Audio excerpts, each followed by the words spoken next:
know what's going on. The mute button's not working. Welcome to DJ Daiko 2, your host here. We're going to go over the California Right to Travel Act. But first, we got to go over some of these other things that went with it. The Administrative Procedures Act, unconstitutional. They ruled administrative laws unconstitutional on We the People a long time ago. Now doubting original jurisdiction, Full Disclosure Act, State Level Right to Travel Acts, which is going to move up to number 2.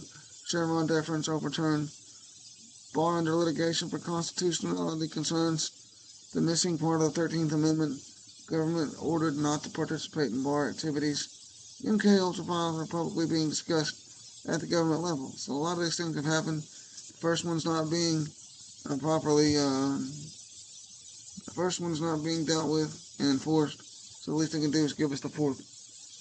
This one I think will be the second. There's how you can find it.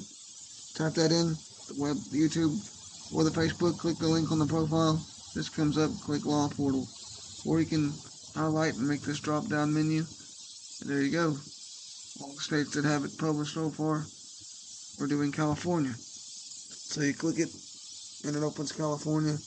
And you click the banner again. It's larger on this page, and it goes to the full bill. Or you can, other information here, there's some links.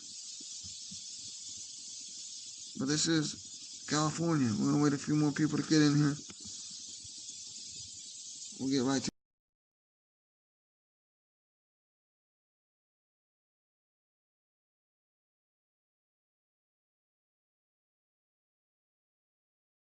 We've got a clip, I think, or clips regarding that state, California. Thought we had them up. We have received.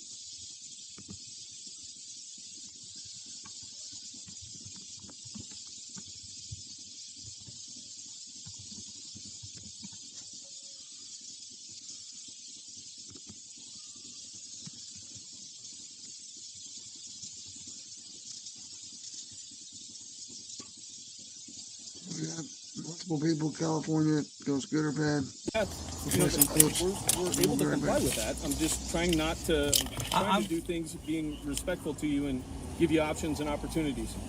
I mean, I don't know. What, you guys can do whatever you guys have to do. I'm not changing my stance and what I believe in.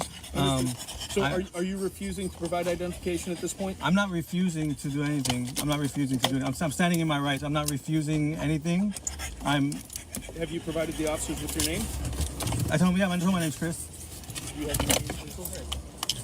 Okay. And what's your last name, Chris? I don't have a last name. I just go by Chris. You don't have a last name? That's a last name is not really like a last name is created by basically it's an entity created. Like you're not given a last name. You're just given a birth name.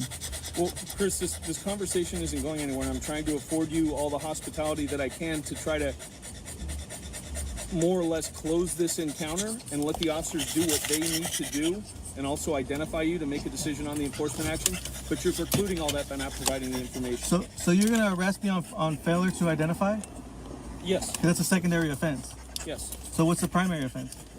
You were stopped for the license plate, which doesn't conform to California standards, as well as the covering on the license plate. That's a code, though. And I'd assume the tint on your windows. That's a code, though. Those are codes. Those are code violations. So, like, what's the primary crime? What's the crime that you're? This isn't the time to argue that. Well, it is because you're trying to arrest me. You're trying to arrest me. So that's a valuable. That would be with a magistrate, sir, and not out here. Well, no, because you can't arrest me to begin with on a secondary crime if there's no crime that's been committed. So at the end of the day, you're trying to enforce something that's not in that you're not even allowed to do. Well, sir, you're forcing our hand here. Okay. I'm not forcing anything. Okay. Like your hand is your hand. It's your responsibility. At the end of the day, you're a peace officer. You're here So shortly here in a moment, we're going to take you into custody. I would like your assurance that you're not going to strike or attack any of my officers. I mean, you're trying to harm my property. We're going to take you into custody. Can you call the sheriff? Damage your vehicle. Can you call the sheriff? sheriffs? Anything like that. Can you call the sheriffs? I'm sorry? Can you call the sheriffs? No, I can't. Can you call your? Can you talk to your supervisor? You're refusing to provide information at the scene of a traffic stop. Our officers are kind of in a position where we have no choice. Can I talk to your supervisor, please? I am the supervisor, sir. I need your supervisor. I am the supervisor. I need your supervisor. Will you step out of the vehicle? I need your supervisor, please. I am the supervisor. I need your supervisor. Thank you. You will have legal recourse after this contact, but ultimately, you know, I want to close this encounter, and I'm asking you for your assistance in that by providing identification for us. I don't have that. I don't have that. Like, you want me to provide something I don't have? So like you're gonna take me in for what? You're not gonna fingerprint me. You're not gonna do any of that. I'm not giving you something I don't have, and I'm not allowing you to violate my rights. And like, that's just like, if you want to, you're forcing my hand to, like, you're forcing me to pull over and to exercise my duty, basically. Like, this is my right. This is my duty as a man that lives on this land that I have the right to do. And I'm not. I can't debate this. I wasn't bothering anybody. I wasn't. The person to make a rendering on this would be a magistrate. Like, ultimately, you're going to have the opportunity to do that. Okay. Yeah, but you're gonna you're gonna waste all that money, all that time. Sir, we don't know who you are. You don't need to know who I am. But you don't need. I don't know who you are. I don't know who he is. I don't know who anybody is. I don't go around. I don't go around pulling people over, like, and asking them who they are. Be on the citation, sir, for you. I don't want to do business with you. I already said, like, this is taking way longer than I have. It is my choice. What are you talking about? Like, it's not. It's your choice. You're not supposed to be interrupting me. Sir, will you step out of the vehicle, please? Why? Will you step out of the vehicle? Why would you like me to step out? We're going to take you into custody for refusing to sign a citation and asking to see. You haven't given me a citation. You haven't given me a citation. How can I refuse a citation that you haven't given me? The officers can't because you're not providing enough information, sir. So how can you charge me for something that you haven't even made? The last thing that we want to do is damage your vehicle, but ultimately we're going to have to make access to it and take custody. I mean, you're going to pay for it, so at the end of the day, you can pay for it. You can file a claim with the city. That's how. No, I'm not worried about that. You're certainly within your rights to do that. 100%. I know. I've done it already. As to this encounter, I'm not worried about that part. It's just like that's I would love to get it on video because you'd be the first officer to break my window. And then honestly, like I'd rather not break your window. That'd be good. That'd be good for. I would rather not do that. Cause any sort of impact to your animal. I'm trying to give you as much respect as possible. You actually put an impact to my YouTube channel. Okay. Actually, like that would be a big impact. So like I don't know what else to tell you. Like I'm trying to be very. I just want to go. Am I free to go? No, you're not free to go. Okay. Can I talk to your supervisor, please? And he hasn't signed that. He hasn't signed my contract either. So I don't know why. Chris, do you have any other identifying information for us? Can he sign my contract first? Can he sign it? Not that I'm aware. Well, it's bounded. He took it, so it's a bounding contract now. He received it. Hey, Chris, do me a favor. Stay in the car. I'll be with you in a moment. Okay. Am I free to go? What's that? Am I free to go? I need to give my dog water. No, not yet. Chris? Hey, man. So, I get what you're trying to do, and I totally respect that, just so you know, all right? I respect what you guys do, too. So, I'm finishing talking to my sergeant. I don't want to have to place you on arrest. I'm okay with it. What was that? I'm okay if that's what you're gonna do. If that's what you're gonna do, huh? Why not just...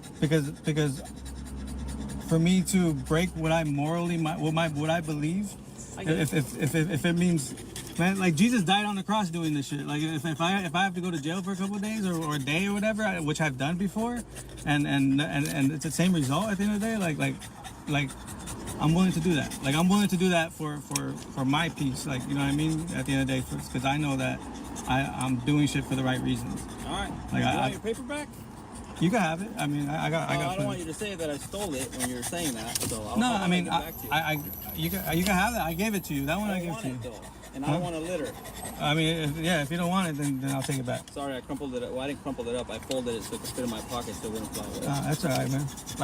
Like I said, I respect what you guys do, bro. I've just so you understand. This is what's gonna happen, okay? I'm gonna document this, okay? I'm gonna document this encounter. I'm sure I can, probably stream this online, I'm assuming. Not really. I don't like to. Like I'll be honest. I don't do this for clout, for anything like that. Like I do it for my personal thing. You have been on your way a while back with the site, but just so you know, okay, so something comes of this in the future, you get pulled over, and now there's a paper trail of this, okay? Oh yeah, just no. So you understand that. Honestly, I know my car is identified. Like this is not the, like I said, it's not the first time. Like my car, Have you been arrested before? my car's, huh? Have you been arrested before for this? Have I been arrested for this? No. They like I've had this. This is the reason why you're going is, number one, our radio's blowing up right now. There's a lot of stuff going on. Okay. No, I get want it. you to know that you're this close to being placed under arrest and then going. But there's people here that we need to respond. We can't. Like, dude, you would have been out of here 30 minutes ago. Free to hit the part that isn't just economics, it's fundamental rights. For the record, what's your name and badge? Officer Vasquez. And your badge number? 23534, sir. Okay, perfect. We're tired of this stuff. We're tired of them beating our property, threatening us with arrest. We have to do it. Literally this worst crime, but they prefer to go after we, the people. They prefer to go after the guy asserting his rights on the side of the road. This is our point here, folks. That's why we got this bill.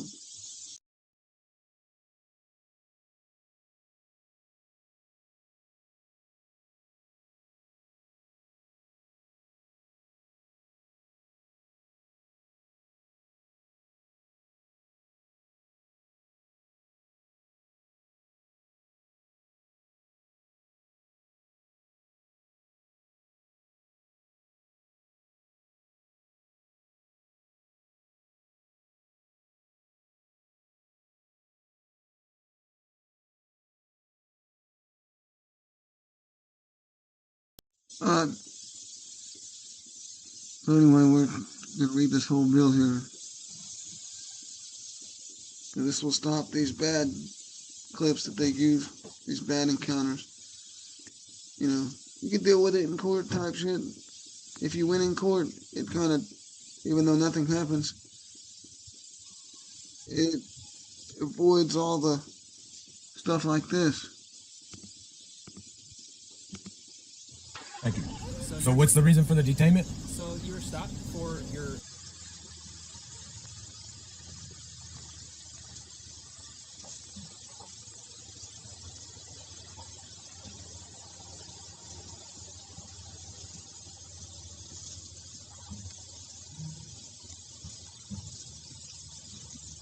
Minus the crime, then there's... Read this comment. As a Canadian, I refuse to visit the U.S. because your cops are unpredictable. I was pulled over at 22 by gunpoint because they can't read Ontario plates. Of course, I was scared, but y'all not right. no reason to identify. All right, just hang tight. Like I said, you're detained. You're not free to leave. Just Okay. hang tight 1 second. Okay. 7035. Okay. And what's your name and badge number, sir? Officer Olivier. 23755. Okay. Hey, You a supervisor? me? Yeah. No, I'm the senior officer. Senior officer, okay. So, hey, just trying to understand, he stopped you for registration. Which I have a question about that anyway, because from his position where he was on the street, there's absolutely no way he could have seen my registration when I was Well, driving his by. cab sticks out pretty good. Not from that distance. But anyway, either way, it's expired. It's not registered with the state of California. Okay, well, Yeah. it's required to be. In your commerce, yes, I agree with Okay. All right, so I'm going to give you an option here that. Okay. to either just provide your information, license, all the information on the vehicle you have. Yeah, I rescinded my license. I turned that in. Okay. Yep. So are you at least going to identify yourself by name and date of birth or anything? No, I haven't committed any Well, crime. here's what's going to happen. I'm going to order you out of the car. And if you don't come out, then we're going to forcibly remove you out, which would mean we're going to open the door. I understand all your guys' I understand your guys' tactics. There's absolutely no reason to do this, right? There hasn't been a crime committed. There hasn't been a crime committed. I'm peaceably traveling with my family. Now A lot of California cops are tripping. I was talking while muted. This inset, folks. Today we're going to go over the California Right to Travel Act, folks.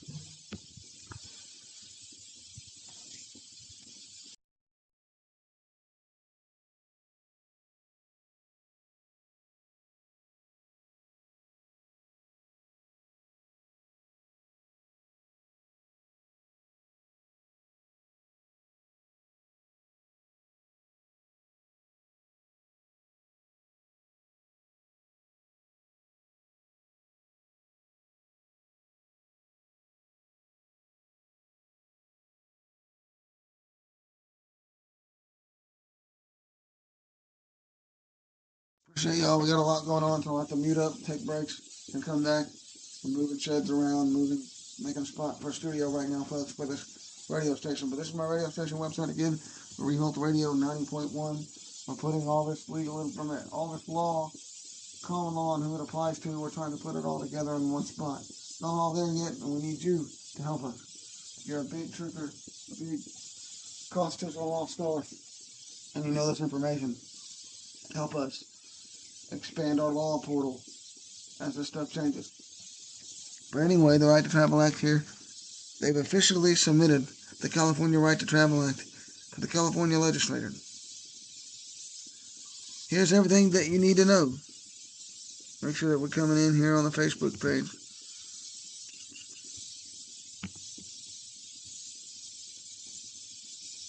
I guess it's coming in. If you can't hear me on Facebook, we're on YouTube.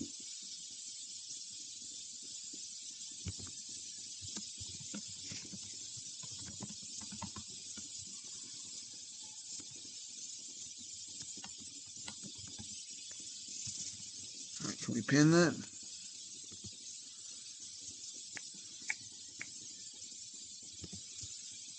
Alright, Right to Travel Act, folks. We're on the right bill over here. So we've officially submitted the California Right to Travel Act to the California legislature. Here's everything you need to know. People of California, the time has come. For decades, the California Department of Motor Vehicles has operated under a fraudulent presumption of commercial jurisdiction over your private non-commercial automobile. In the fiscal year 25-26 alone, the California DMV is projected to extract over $15.6 billion from the sovereign people of the state through unconstitutional registration fees, driver's license fees, commercial levies applied to private property that's exempt from commercial regulation under the law. Your private automobile is not a commercial motor vehicle. Under California Commercial Code, subsection 9102, your automobile is legally defined as a consumer good. Property used for personal, family, or household purposes. Consumer goods are exempt from commercial regulatory schemes under California Commercial Code 9109. The courts have confirmed this repeatedly. The law has always been on your side. The state simply never told you. That silence ends today. Introducing the California Right to Travel Act. Operation Wise Dome and power inherent in the people have drafted a comprehensive 11-section legislative bill, modeled line by line after New Hampshire Bill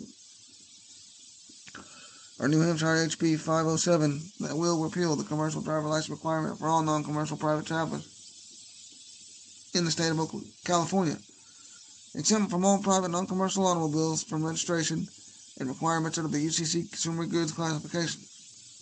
Mandate the California DMV to issue at no cost a Cal Code tax exempt decal and non-commercial traveler photo ID card bearing the words safe conduct and safe passage guaranteed under Article 6, right, or Article IV of Section 2 of the United States Constitution. Require the Commission on Peace Officer Standards and Training Post to include its curriculum, a course specifically instructing law enforcement that is the use of conveyance, not a physical characteristic that determines commercial and non-commercial classification. Mandate automobile dealers deliver the certificate of origin directly to the purchaser at the time of sale, preventing the state from seizing your title and committing the tort of conversion against your private property. Repeal 21 unconstitutional California Vehicle Code sections that have been used to impose commercial obligations upon private non-commercial travelers. So there's all three official documents. You got the case law and statutory fiscal note. It's all the violations or validations. You got the full bill text.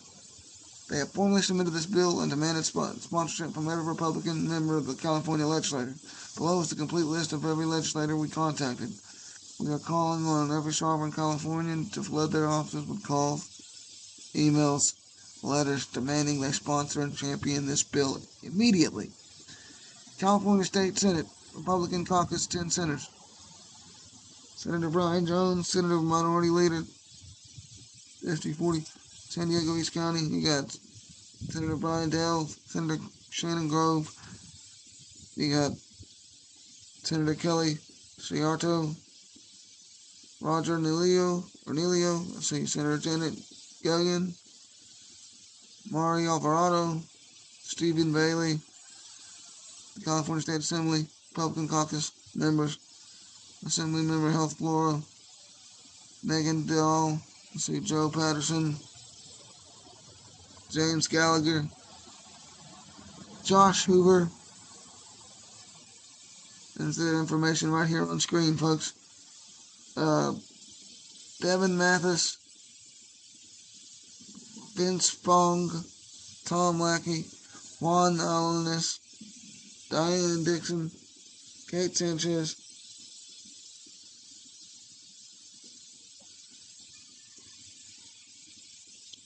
Tritaw, Bill Eseli, Lori Davis, Mary Waldron, Philip Chen, Joe Munoz, Carl DeMaio,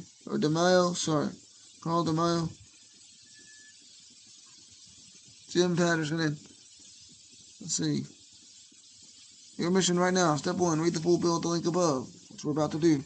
Know what you're fighting for. Call your senator and assembly member from the list above. Use this script. Oh, we'll use that at the end. I want to say that at the end. Okay, real quick, we'll be right back after this, folks. You know what it is, we're discussing the right to travel. And that's what's going on right now.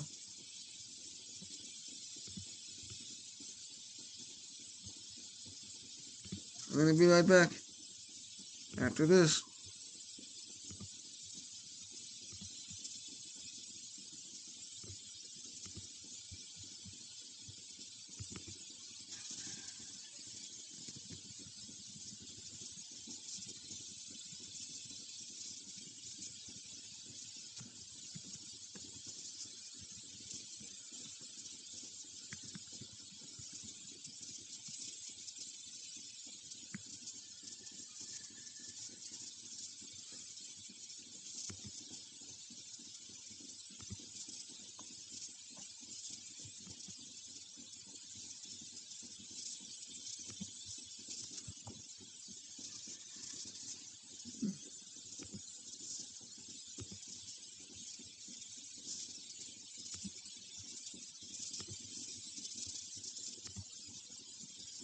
Slideshow.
drive in a lane, patriotic, like colonialism music, right? But, you know, it's what people think of when they think of the Revolutionary War with really uncopyrighted AI music. I keep getting copyright strikes for all the cool shit. Be back in a minute, fuck 15. Stay tuned.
800 regulations a year, folks. They try to pass, change, or amend, or do something, folks.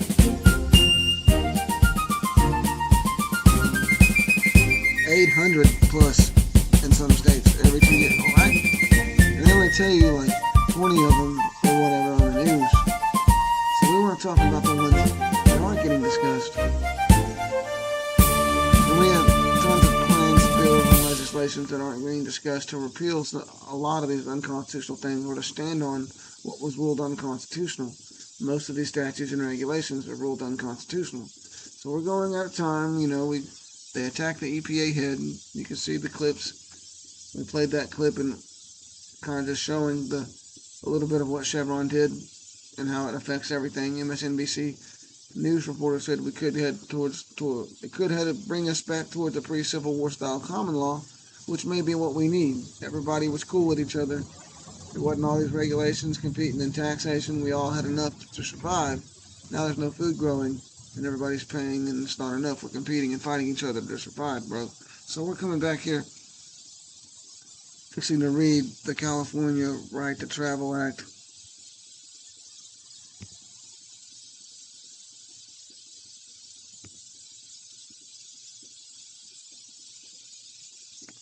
Let us know on Facebook if it's working, or we had what looked like a good potential stream. We'll have to go back and double check with this, doing the weather on Revolt Radio on the YouTube, the Facebook, and putting a YouTube widget up in here. Might do Facebook widgets around there too. They let you do embedded code for the widget. A little mini player on the website. Live weather for the local area, but we're also informing the locals or the statewide people of what's happening across the country, legal wise. And we also talk about how it affects here in Oklahoma. But since, you know, this is kind of national, I didn't want to put it on here. I don't know, I already started it on here. I kind of want to revamp the radio page. I don't want to get banned right off rip. We are going to repost some of these clips up here in the Law Portal section, as tomorrow we'll be reading the next one in line, which is the Kansas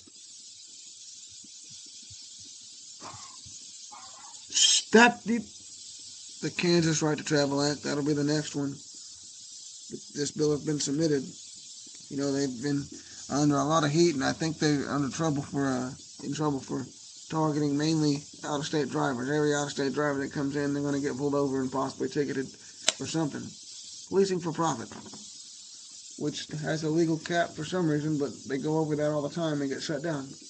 That's departments across the country. I don't know about Kansas, but here in my state they do. So anyway, back here, again, we went over some of the things. The police chief saying that the former 47-year veteran police officer, 2 years police chief before he retired, had an awakening right after retirement that they did everything all wrong, that these sovereigns have something to say, that this is what we all need to be doing. He made a message to all the law enforcement countrywide. I think we played the whole thing. If you go back on this channel, click the live button on the profile, and just a couple lives before this, we did the Arizona Right to Travel Act, and then we did this one. Alright folks, we're about to get into it. It's officially submitted. We're going to go over this bill. Operation Wisdom, Power Inherent in the People. Right there, folks. There's the full bill. If you go to the website, you can click right here. This is TID Radio is our sponsor for this. And Delta 8 Pro. If you'd like to sponsor this channel, let us know. Prefer American goods, things like that. But anything music, since I do music reactions, I make music. I've made music a lot before. A lot of these people have made it. And I know a lot of engineering stuff. So if y'all need your music mixed, send in them raw vocals. So anyway, without further ado, we're going to get right into it. The California Right to Travel Act. You know, since we're back, we took a few minute break. A little longer than usual. 5-6 minutes. But oh, we gotta scroll all the way to the top. Is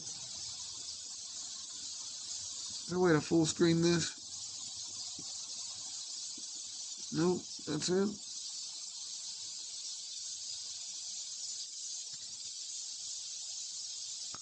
And you'll get trolls on the TikTok when you try to show some of this.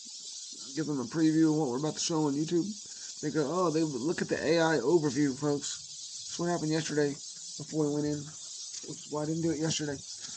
But the AI overview, folks, tells you that there's either a former thing in the 1800s called the Right to Travel Act. Now it doesn't say that's what it was called. Now it says that's not what it was called. Or that there is some other bill called the Right to Travel Act that just makes it easier to go interstate. Because, you know, they're trying to make it weird. You have to have a passport to go from one state to another, pretty much. If you don't have a passport and an ID, you can't. There's no freedom of travel, folks. If you have to update IDs and give them information. But we're willing to compromise with a bill like this. Say, hey, you mandate a free traveler ID. There you go. And you change the rule where they can't pull us over at any time, even if we didn't do anything unlawful on the roadway. So again, if the people, Operation Wisdom and the others that are behind these bills at the state level, wherever, understand that there's a lot of language that we also need to repeal. Any connection with this traveler's ID is not in any way connected to the Motor Vehicle Theft Prevention Act registration, federal standard on registration, which says inside that they can pull you over for any reason, even if you did nothing unlawful on the roadway, folks. You can't have that type of stuff. There's all this other stuff. But the case law applies. The right to travel without registration unencumbered to the case law applies literally to private automobiles, boats, and planes. Of course, I prefer people to be licensed in planes. So if plane people only sell to licensed people, the people with a license, that's fine. That's not true. Rich people will buy a plane and then pay for a pilot to fly them. And they'll still be the ones that own the plane. Never ever getting a license, so that's not true. That didn't happen. But you can beat this. I do prefer people to be able to know how to handle that. We don't have an accident. But these accidents happen regardless. So I don't really, you can get ultralight planes and learn how to fly without a license. And that's cool. So I think at the very minimum, ultralight planes down to anything on the road that has wheels and is propelled by a motor should be free and unencumbered. And this helps bring that back here for the state of California. Because there was a time, folks, all states, and I got to see kind of the end of it. Not really. You can still do it on bicycles and little scooters, and then that was it. So my parents, their parents, my grandparents, and their parents, my great-grandparents, and all throughout the history of time, folks, had this deal where they could just strap something together. They could weld up a go-kart, throw a motor on it, and drive it to school, work, wherever they needed to go, around the neighborhood, down to the lake, and the cops didn't care. Unless they were an accident or a threat, or out at night with no lights. They didn't care. If it's truly about public safety, then that's how it would be. Whenever they're driving at night with no lights, it'd be the only time they'd be stopped for not having nothing on there. During the daytime, these lights don't do anything. They're not being seen from down the road, and they're not, well, the brake lights, but the headlights are a similar color, the older ones, to the sun and don't do anything compared to night, and they're basically not really effective. Of course, brake lights let you know when people are slowing down and stopping. Gives you a heads up. But it doesn't always if they slam the brakes right in front of you. So again, they're going to do it. It is what it is. Little bikes want to get on the road in town, they need to watch out. Clearly the interstate, that's a whole other game. But I do think if people are riding their little electric or motorized bicycle, scooter, go-kart, home-built mini truck, whatever it is, to the store and back, because it gets better gas mileage. That's an American right. And this will stand on it here in California. If you guys really are tired of the way things are, then you'll start demanding at all costs, even at gunpoint, protesting outside of all these senators and all these people, legislators, all their houses, and saying, hey, this is like, we're not moving any further, we're pausing all life worse than COVID. You guys won't make any money this time if you don't do this. We just want this one thing. You guys, they're all PDF files, eating kids. They got us eating kids too with the Soylent Green fast food joints. And so the least they could do is back off the traffic infractions since they don't apply to us. And of course, that's not in there too. If the people in Operation Wise don't hear this, traffic infractions entirely need to be removed because they're commercial. Trafficking is still not big enough. There's still a lot more that needs to be added to these bills, if you ask me, but this is a start. I'll still get you for speeding. That's what they're gonna, I can still get you for no tail light. I can still get you, you need to make it very clear. If you can prove that he is engaged in traffic and not just passing through traffic. So what does it mean to pass through traffic real fast before we read this bill? Basically, traffic is all the commerce, the geek squad little cars to the big giant tanker semis, your cattle guys, your cattle trucks, all your pizza, even your pizza delivery driver sticks this thing on his car. He's doing commerce now. He needs that standard driver's license, or it's not getting hired. And he'll get in trouble on the roadway. Of course, that's traffic. Epstein got charged with trafficking. Why? Because there was commerce. Otherwise, he'd just been a pedophile. He would have been giving it away. It wouldn't have been trafficking. It would have just been, people think trafficking is like moving and kidnapping. And no, that's just the financial part. It's when the charge trafficking comes into the commerce, you're making money. And, so that's what's going on here. They're trafficking the person. They're making money. When they stop you and arrest you, they're trafficking you, same way. But they are assuming that you're engaged in that same traffic. Again, traffic, C, commerce, C, trafficking, so there's no law books. So we got to understand that. So there's a lot of things like boats, planes, trains, but all that needs to be in there. It needs to be clarified. No minute to say if no commercial fishing can be proved, there's no charge. That the fishing license is only for commercial fishing. Like small, little mom and pop shop commercial fishing. Like selling to somebody bigger. Let's sell it to a restaurant or something. Whoever wants to buy it.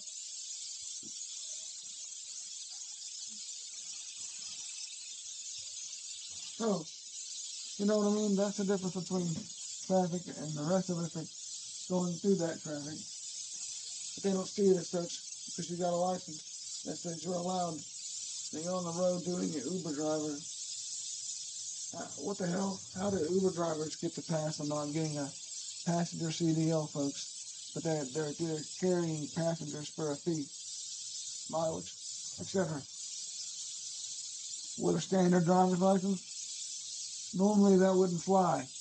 But again, this is post them ruling that the standard driver's license is commercial and works for delivery drivers. Why wouldn't it work for passengers in a small regular car? Again, that's what taxis do. You're telling me I don't need to be a taxi service anymore and get a license, a cab license, we used to call them. Not anymore. People are doing the Uber and the Lyft. I mean, you can't make your own business and sign up under Lyft and then do all that, but and charge your own rates. But you get paid what based on how many people you give it a ride. So if you're constantly doing it, and you got a good fuel economy car, or you rig your car to be good on gas mileage, or to have, let's say, a hydrogen-powered car, and you're filling it up with water. Yeah, they try to put a few hydrogen pumps around. Toyota tried to sell a hydrogen car. That's ridiculous, folks. You can't do it like that and expect people just to dive over, because it gets hyped up as a free energy thing, and then the big people up top sell it. And people just go, oh, we forget, and I'm not going to do that. That's the same. I'm buying gas. No, take the time, build the free energy thing. There's people all over America doing it now. Their generators, their RVs, their cars, their houses, powered by hydrogen.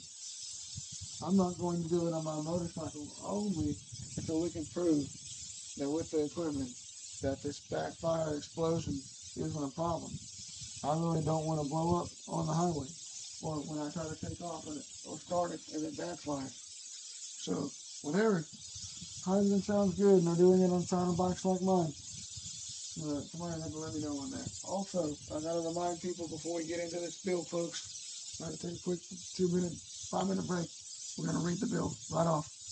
But we're also putting something together on the radio station website on how to regrow teeth. We got the people that are doing it, audio clips of their stories playing right now in between the music. And I want to put a full thing together for people to understand it. So yeah, check that out. We got it right here. All stuff, all disease. If you want to cure yourself or heal yourself, I can't say the word cure, it's a copyrighted term. But if you want to actually get rid of a problem and stop getting screwed over by Big Pharma, you need to tune in to Revolt Radio right now. If you want to get rid of the tax man or the debt collectors and keep your car, tune in to Revolt Radio 90.1, folks. I might put the link in the description. You can type it in on YouTube, hit the subscribe, click the link in the bio. You need to tune it in. Radio stations across the country need to do exactly what I'm doing, and then some, folks. Or you're going to just lose followers because we're waking up and tired of the bullshit. We want truth music, and we want truth news. We're tired of the bullshit. We got all genres: country, bluegrass, rap, hip-hop, let's see, rock and roll, the old classic rock, the 60s rock, any 30s folk music, anything that's truth music or truth words that can be verified that goes against the poison that they're trying to sell us and gaslight us on. We have all generations of truth. You had no excuse not to wake up. Now let's quit fighting each other and saying, oh, so we're doing it wrong as old folks because for 70 years we were fed one narrative. And we go, no, we need your help. We need to work together. We're not fighting each other on who did wrong. Nobody was wrong but these people that lied to us. You didn't know? Yeah, neither did I know. I didn't know until now. So we all had this internet to wake us up and the access to these books online that we didn't have access to at libraries. Thanks to digital libraries now. So anyway, without further ado, I need to take another break, hit the bathroom, refill my tea glass, folks. We're going to get right into it. If I stop drinking the sweet tea, maybe my bottom tooth will grow back. I'm doing the salt multiple times a day, but damn, that's all we got over here, sweet tea. Anyway, the Right to Travel Act, right after this, folks. Please, stick with us. We hope that you tune in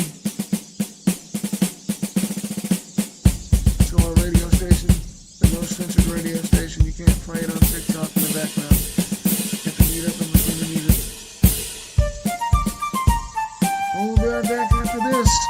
The California Legislature 2627 regular session. These are full legislative packages here on the Right to Travel Act coming to the state near you.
Go back to the regular mic. Here we are, California Right to Travel Act.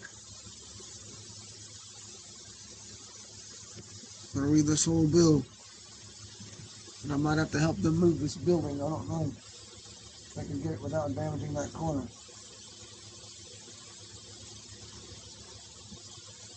Yeah, 1 second, folks. Sorry for the delay, but it looks like that corner's in the ditch.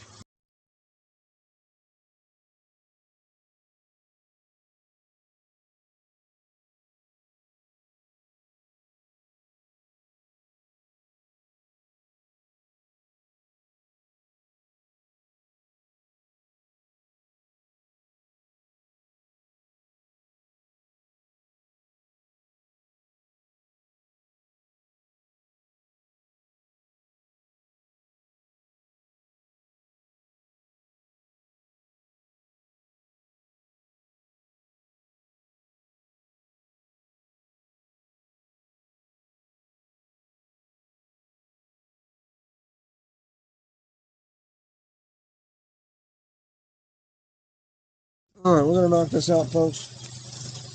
But just real quick, they got the smaller motorized 2-wheel, 3-wheel looking thing.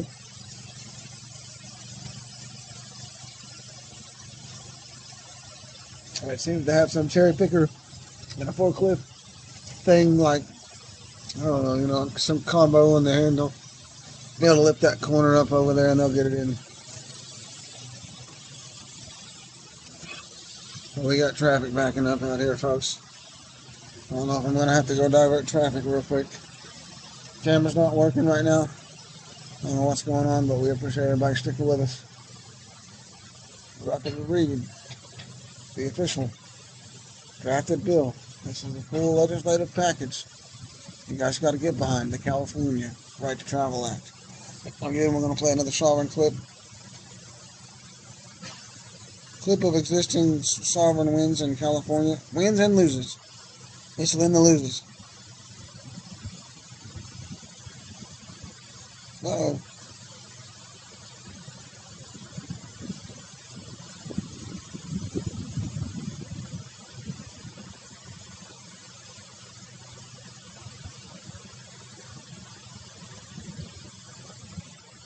And why did you write that date? That's when I received the records from the phone company. August 24th. What's going on? That was 14 days after Gloria Dayton was murdered.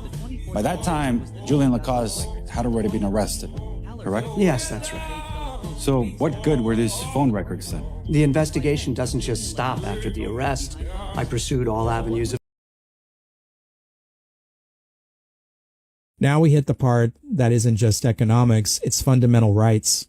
The United States has long recognized a right to travel freely between states. Limits on states taxing beyond their jurisdiction. If a state tries to tax you after you've left, tax unrealized gains tied to residency, or follow your income across state lines, that's going straight into a legal fight, and not a small one. This doesn't end with some dramatic collapse. It's quieter than that. What's already happening? Growth is shifting to lower-cost states. Investment is spreading out geographically. Companies are hedging instead of committing. And what's likely coming next? More aggressive tax policy proposals, continued out-migration of high earners, legal challenges over taxation limits, increasing divide between high-cost and low-cost states, the reality nobody wants to admit. Washington and California still have massive economies, strong industries, and global influence. They're not exactly failing.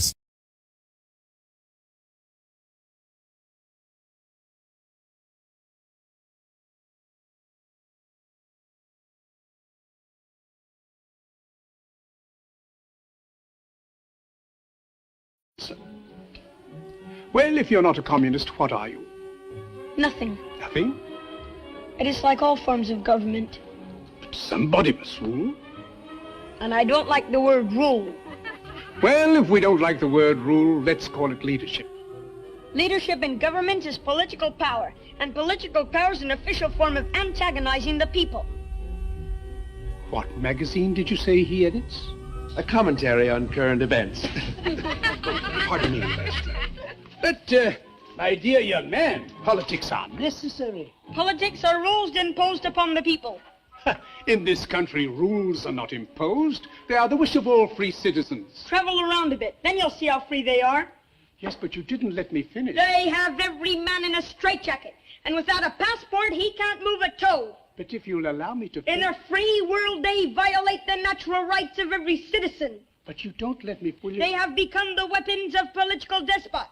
Yes, but may I... And if you don't think as they think, you're deprived of your passport. Will you allow me to leave a country is like breaking out of jail. Yes, and to enter a country is like going through the eye of a needle. But am I free to travel? Of course you're free to travel. Only with a passport. Will you allow me to say something? Only with a passport. Do animals need passports? Have you finished? It's in Congress that in this atomic age of speed, we are shut in and shut out by passports. If you'll shut up and let somebody else talk... And free speech, does that exist? No, you've got it all. And free enterprise. We were talking of passports. Today it's all monopoly. All right. Now will you... Can I go into the automobile business and compete with the Auto Trust? If I can get in a word... Not a chance. Can I go into the grocery business and compete with the chain stores? Will you shut up? Not a chance. Monopoly is the menace of free enterprise. As I look back... I filed my paperwork for you on Friday, and the clerk illegally denied it. I went again this morning and filed my paperwork again for you. The clerk again illegally denied it, even though I gave her a notice telling her it's a felony for her not to accept my paperwork. And actually, it's in law, it's considered filed when I gave it to her.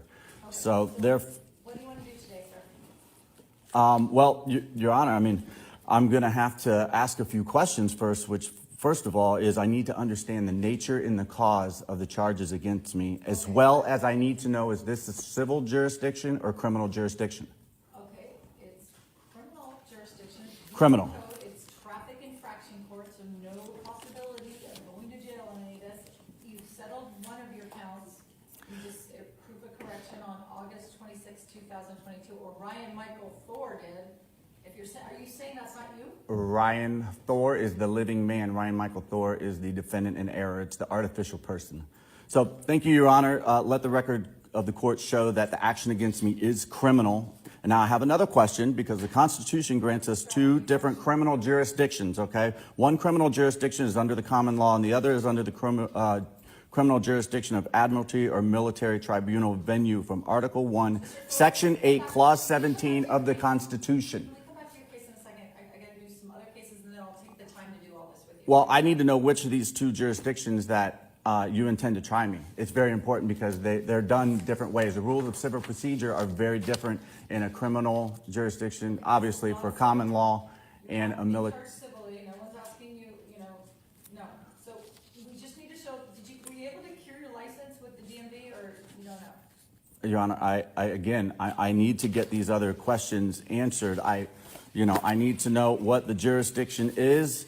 And I need to know also who the injured party is. The nature and cause of this. I need to know who the injured party is. Okay. I need to know who's bringing the claim. How about, okay, the state is. So here's the deal. Do you want to have a trial date? I can give you many trial different dates, and you come in and you can ask all the questions, and they have to prove the charges against you. So. Thank you, Your Honor, but I don't think you'd be violating your oath of office by doing your duty under the Constitution. Okay? Mr. Thor, I'm going to have to come back to your case because I have all these other cases, and I'll take all the time in the world to do you, because you see you Adam today? Oh, it was on the calendar. Your Honor, I just motioned for a dismissal because if this is a criminal jurisdiction, as you're claiming, I need to see a verified complaint and I need, from the injured party, and I have to have an opportunity to face my accuser, as you mentioned at the beginning of this entire hearing. So who is the injured party? That's the question. Who's the injured party? Why am I here? I don't understand why I'm here. He paid $448.32. Yes, that's what he's paid up to date. All right. So what else? So he just has count 1 and count 2, and he showed the proof of count 3? Correct. All right, sir, I'm going to just exercise my discretion. I'm going to dismiss count 1 and dismiss count 2 and just order the fees that you've already paid to cover court costs, okay? So, No charges are pending against you, they've been dismissed, interest of justice. so I'm letting the record show that the defendant, Ryan Michael Thor, with case CMZ 606406, all charges are dismissed. Is that correct? And whatever fees were paid are going towards court costs, okay? Well, those fees are bail, and they should be returned after dismissal. Okay, you know what, I don't have a problem with returning your fees. I don't. Thank you. All right. Wait. All right, have a good day, Mr. Thor. Thank you, ma'am. I appreciate your time. You're very welcome. Next case, Matthew Martinez, CMZ 30058. I filed my paperwork for you on Friday, and the clerk illegally denied it. I went again this morning and filed my paperwork again for you. The clerk again illegally denied it, even though I gave her a notice telling her it's a felony for her not to accept my paperwork. And actually, it's in law, it's considered filed when I gave it to her. Okay. So there. What do you want to do today, sir? Well, Your Honor, I mean, I'm going to have to ask a few questions. Hello. How you doing? Other states, folks, but stay tuned. We'll be right back. I gotta guide this guy in. 85 and 70 when you passed me. Were you aware of the speed limit? I am aware of the speed limit, yes. Any reason for the speed this morning? I wasn't speeding. I am just to let you know, I am traveling in my private automobile. Okay. So I am not engaging in the commercial use of the highways or byways, nor am I operating in a for-hire capacity. I'm a foreign national, exempt from foreign law under Amendment 11 of both the Constitution of the United States and the Constitution of the United States of America. And I do claim my exemptions. And you're Lieutenant Warren? Yes, sir, I sure am. Okay. All right, you got the paperwork that's issued for this vehicle? Excuse me? You got any of the paperwork that is issued for this vehicle? I do. Can you provide that to me, please? Well, I have my passport here if you want to run that real quick. And then be more than happy to...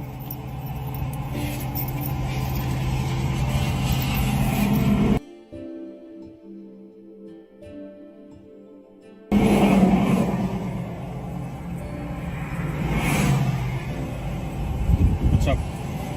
I requested the documents that were issued for this vehicle. Which documents? You got a license plate on the vehicle. They should have issued you something for that license plate. I need that document, whatever they gave you to have that vehicle. Like I said, this is my private automobile. It's private property. Okay. You still got to have some kind of paperwork with you, sir. You got to have a registration insurance. Like I said, South Carolina state law requires that you have automobile insurance on a vehicle for it to be operated on a highway in the state of South Carolina. I need the documentation that shows that you have valid insurance coverage at this time, since I stopped you on this date at 9:17 a.m. So I need some kind of insurance that shows that you have insurance right this second. Okay. But like I said though, I am exempt from foreign law. I'm a foreign state national. Okay, we still gotta national. have insurance. Okay, that's the South Carolina state law, so you gotta have insurance. And the truth is, I don't need to have insurance. Yes, sir, you sure do. But I do have insurance. Yeah, you do have to have insurance. Okay, you're in South Carolina. You're in the roadways in South Carolina. You gotta have insurance. Okay. The right to travel. That you learn at your 40-hour. Didn't show that guy, he got dismissed. I just mentioned. Or the cop said, have a nice day. He showed him something, they still don't know what it is. Correct. Those are remedies that you guys have to do, right? That mean whether you got to cancel contracts with the state. That mean whether you don't show up to that proceeding. That mean when you put yourself in a position and you know how to challenge jurisdiction properly and you do it. Now, you wouldn't have to challenge jurisdiction or even have to go through all of that if you already cancel contracts and you don't show up to court.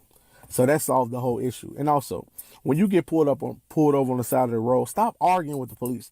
Stop saying, "Oh, you stupid police." You know, like stuff like that would get your car towed, right?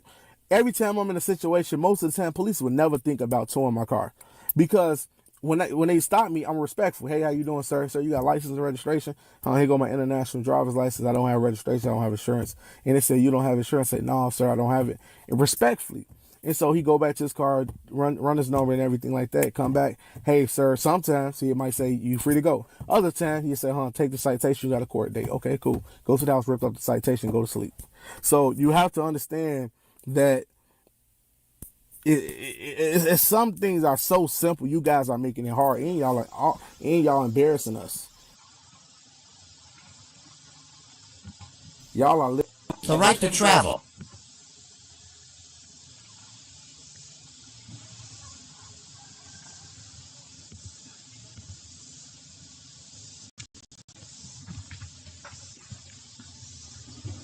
All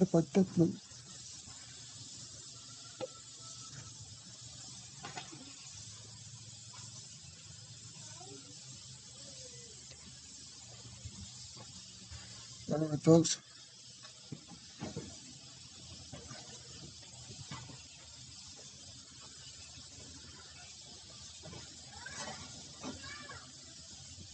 Full bill readout. Let's get it. I may have to hop the fence and help this guy move the building over for the studio. We'll get things going today, folks. Radio's about to pop back on. All right, we're live. We're here at the California Right to Travel Act, folks.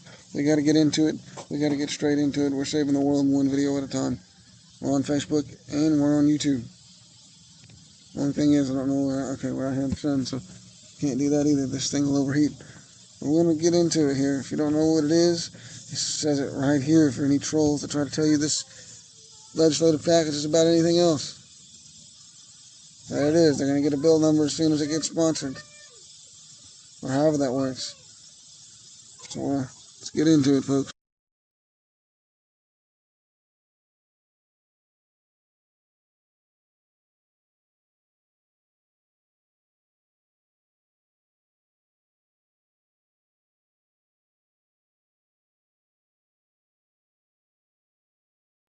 Alright, so we're going to get into it. We're going to move inside while they're outside. We're going to get into it here, folks. Reading this bill, the Right to Travel Act, folks. You need to share this out. Last chance. We'll get straight into it. Playing some clips. We're trying to keep things, show other relative or related content. In previous cases in California where they've given rights back, we need to get something like that up. If you remind me, I'll do it. But mainly, we want to do a full bill readout for all the trolls. You can read it with me and try to say, oh, this is not real, or this is about interstate travel, like making it easier to go into another state without being a resident of that state and having that out-of-state license or whatever. No. Read it and weep. This bill reinstates the full-on, quote-unquote, right to travel and requires the Department of Motor Vehicles to provide at no cost to all non-commercial automobile, non-commercial conveyance owners a decal and identification card that the state holder is exempt from registering his or her automobile or other private conveyance under the superior authority, Section 9109 of the California Commercial Code, California Commercial Code, which provides exemption for non-taxable consumer goods. This bill also repeals requirements for certain travelers or drivers to acquire a non-commercial driver's license.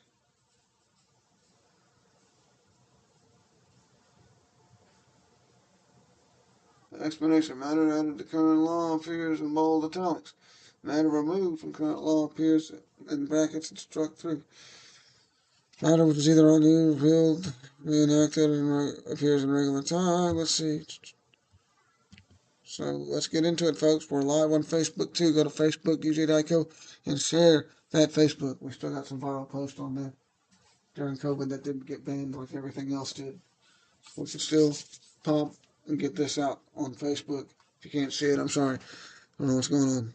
Should be there. Should be sharing the screen still. We're here. We're going to read this bill. We already got. That's what the sponsors would be. There's committee. So there it is, folks. The act is the state of California in the year of our land, the year of our Lord, 2026. An act relative to the registration of commercial vehicles. So an act relative to the registration of commercial motor vehicles and operator/driver's license. The people of the state of California do enact as follows. If this gets through, this is how it would read.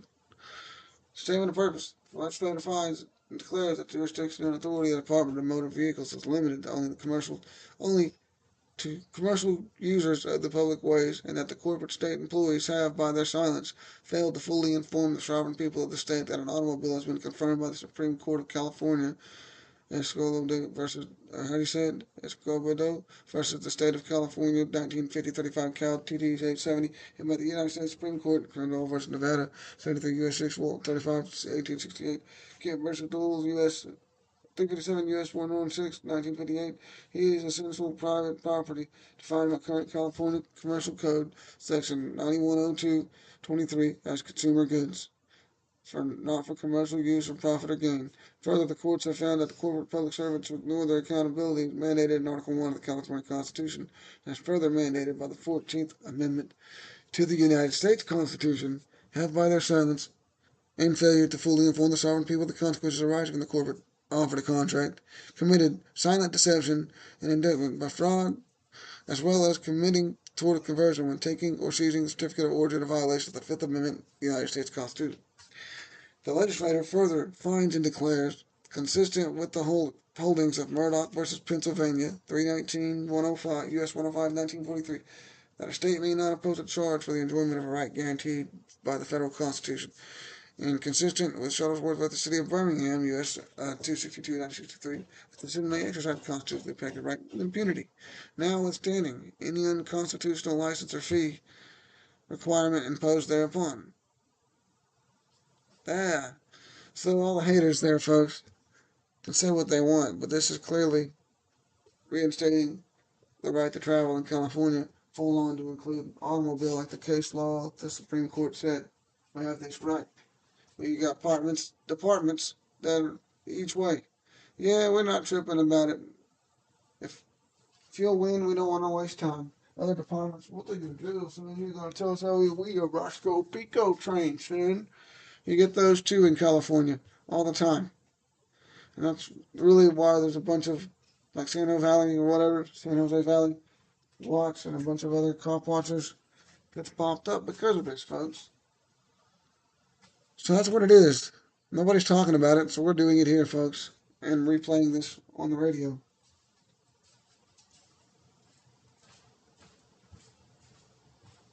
So 1 second.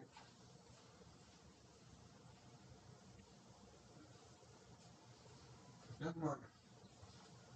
I don't know if that stuff's still going. It should be. We have time for it. It should be playing on the radio, but we're not. Anyway, right here, folks.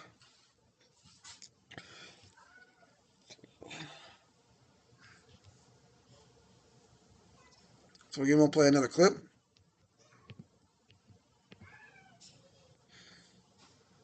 And we'll be right with you. If we can get this thing to work, we'll play another clip.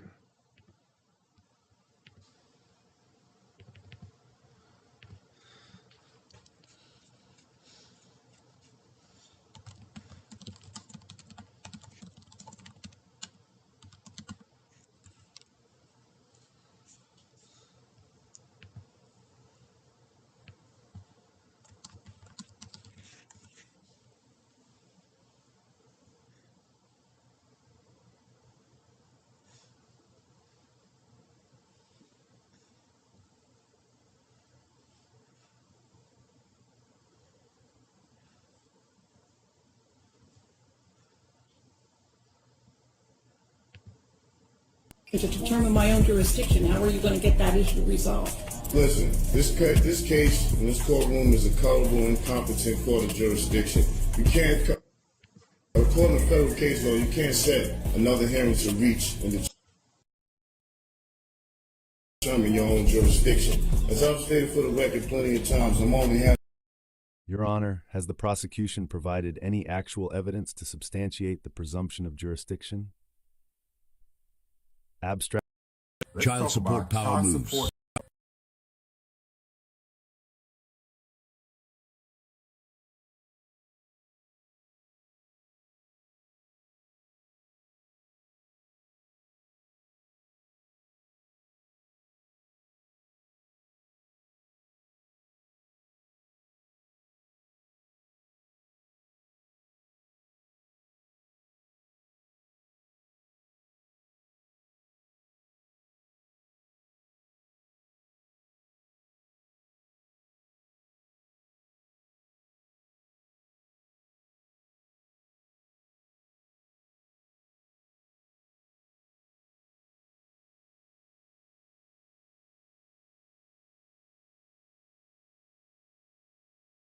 All right, part two, folks. I don't think that was California, but part two of the bill right here, folks. We'll get into it. We're trying to make this a little longer, a little more detailed. If there's other laws that they've changed, I think like felons can own a gun in California before here. I don't remember, or I thought they loosened some gun requirements and restricted some others. I could be entirely wrong. I know they have some of the strictest things at one time. They did, but I don't know about the rest. But anyway, we're here, we're live, we're lit, you know what's going on. Look out, part two coming. Just 1 second. Can you stick with us? I don't want to move this building in today. I don't know, I should have done this one yesterday probably. No, no.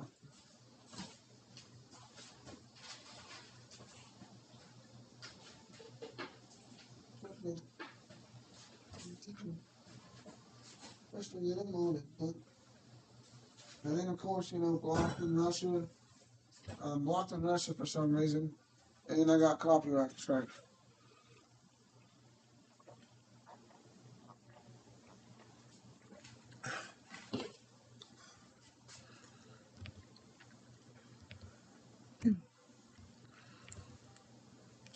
Alright, we're back here. Part two.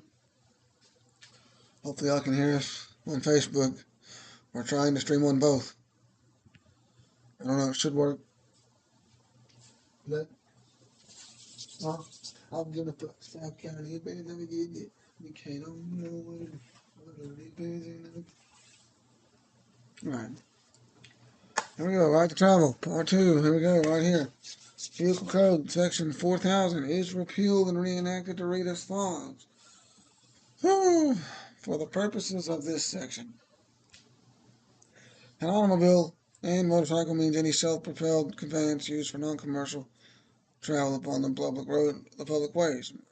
These to include like go-karts, scooters, anything. I think this would be more detailed than that, but anyway, this works, we're getting there. Motor vehicle means any self-propelled conveyance designed and used upon the public way for profit or gain in business or commerce. Quote-unquote, consumer goods has the same meaning as the Uniform Commercial Code found in California Commercial Code Section 9102A23 and Section 9109, and shall include an automobile, automobiles, and all non-commercial conveyances. There you go. And all non-commercial conveyances. Exactly. That's what I mean. Shall be exempt from the license and registration required in commercial vehicles. So there goes under 50cc or over 50cc. It's considered a motor vehicle, and you got to get all the stuff on it.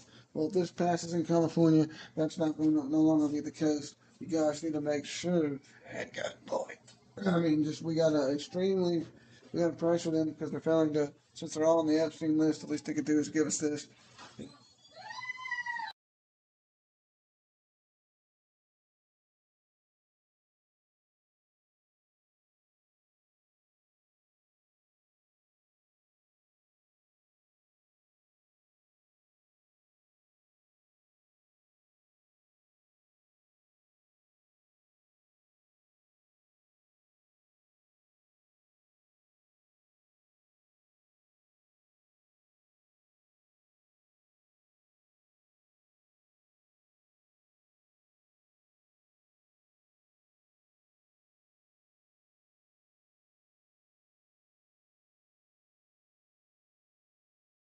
Alright, back over here, sorry. Kid crying. I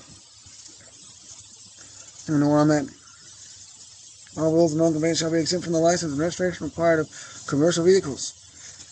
So that includes your go-karts. Again, like I said earlier, in the 90s, what I was getting to, I think I got off track. They had this thing where you could just build go-karts, get your little scooter, motorcycle, whatever working. Whatever y'all had, if you had more than one, you fix up these things, you get them going, and your dad and your son and his father could ride go-karts and scooters into town and ride them to the store and to football games. You used to, oh yeah, I'm going to ride my scooter to school. I'm going to ride my go-kart to the football game. I'll see y'all. It didn't matter. So this is going to change for schools too, because normally they only want licensed drivers to get a permit to park at school, but you're going to have a lot more people with a lot weirder variety of stuff going to say, hey look, I'm coming to school on my homemade trike.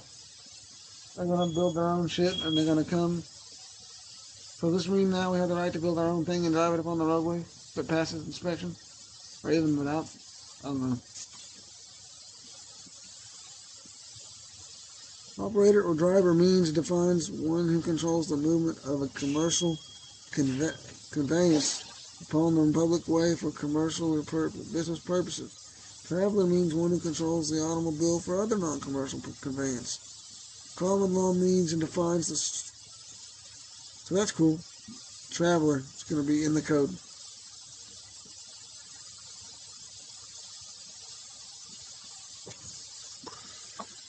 That's crazy. Because then it tells you operator, driver is a commercial, controls the movement of something in commerce. Even as little as a pizza delivery guy, folks. Common law means defines the sole remedy for requiring an injured party in non-religious or non-human corporate creation for any controversy arising from or by the public use of consumer goods, such as an automobile or other non-commercial conveyance. The Department of Motor Vehicles. That's crazy. Common law. Hold on, I don't want to jump real quick.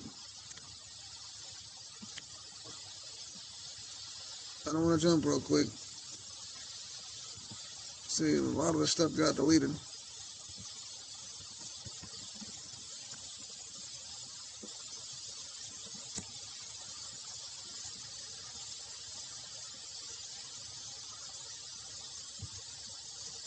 Common law is the law of the land, and laid down over centuries of court cases in front of juries, humans making law for humans. For the severest measure of punishment.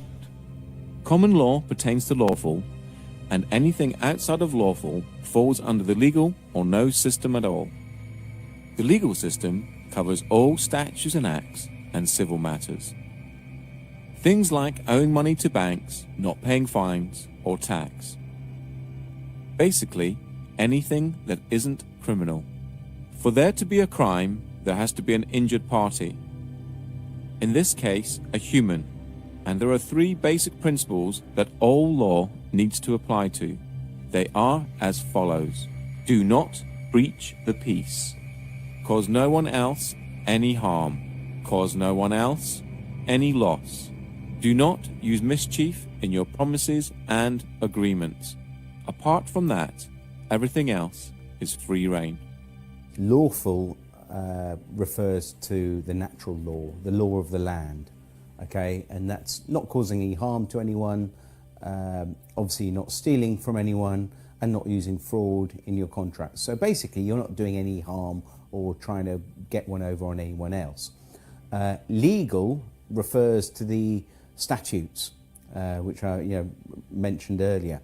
And the statutes are basically all the rules of society. And not just, we haven't just got the UK statutes, but we've got all the European statutes. So you've literally got tens of thousands, if not hundreds of thousands of laws, which every day, we could be breaking without knowing. We all know that you can't go around raping and killing and murdering and invading. We don't need fucking laws for that. Like, we'll deal with that as it comes. But anything other than that, what you want to smoke, where you want to live, where you want to take a shit, who you want to insult, not a fucking other adult on this planet. Like, what are you, my dad? Are you my fucking dad telling me what to do? Like, that's how I feel now when police are like, control freaks try and give it to me. Legal is essentially according to contract. You have to, the rules that are sort of handed down to us, but you have to contract with them before they become law. And that law is contract law. You enter into contract, you're bound by it. So yeah, it's two different things. One's overlaid on top of the other. Parliament has no say in common law and is bound by it. So they create Acts of Parliament, and in the US, Acts of Congress. Because government is a creation of man, and a creation of man can never be above man, they need your consent before they have the force of law. The principle of by consent, if people don't realise, is that We obviously have police because we want them, and that we only have to do what they say if it's reasonable, if we consent to what they're asking to. That is the principle of it for me. Obviously, the larger issue is the assumption that everybody who's walking on this land has given consent to be policed by these people. And that's an assumption that most police officers in this country live by without realising that it's not true. You know, and this is where diplomatic immunity is a good example of where, well, actually the consent isn't given and the police don't have the power to act. Another good example that shows it's all about jurisdiction is that our police have no power at all at the American embassy. Every country, by the way. And that's another example. Embassies are a good example that shows that jurisdiction is portable. It's not tied to land, it's tied to the party. So I can carry my jurisdiction with me, which is the whole principle of sovereignty in general. My understanding of policing by consent is that, as I said earlier, when a law is passed, for it to be lawful, it has to have the consent of the people. People have to consent to that law and consent to abide by it. But unfortunately, I think we're in a system now where that obviously doesn't happen, but people don't realise that by verbally agreeing with, let's say, a police officer in relating to a parking ticket, that you're entering into a verbal contract, and by agreeing with what the officer is saying, you're consenting to being bound by the law, or whatever the law is. And people, when we say words like "do you understand," when a police officer says to you, reads the caution and says "do you understand," what they're actually saying is, do you stand under our authority? Now again, you know, authority they didn't previously have, and even the words that are spoken over the police officer. Got to go over that since that came up real quick. Police don't even necessarily understand themselves. I'm sure they're going to add stuff to these bills. So I believe that people have to consent to a law for it to apply to them. Before they get sponsored, if you still have a chance, look into more semantics and all these different resident, Common all law this stuff. is the law of the land, and laid down over centuries of court cases in front of juries, humans making law for humans. For the severest measure of punishment. Can we make sure that it also attacks that? That's like, you know, citizenship or 14th Amendment citizenship, residency, and a postal address, and from DC doesn't waive your right to private property ownership and your right to travel under the Constitution and turn it into privileges. Just another thing. I'm just going to throw out random stuff. Yes?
Quick 5-minute break. We'll go quick while we go direct traffic and help move some boards.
you knew the Constitution, your constitutional rights and common law rights, if it was taught to you again, you are one of the most powerful people in the world.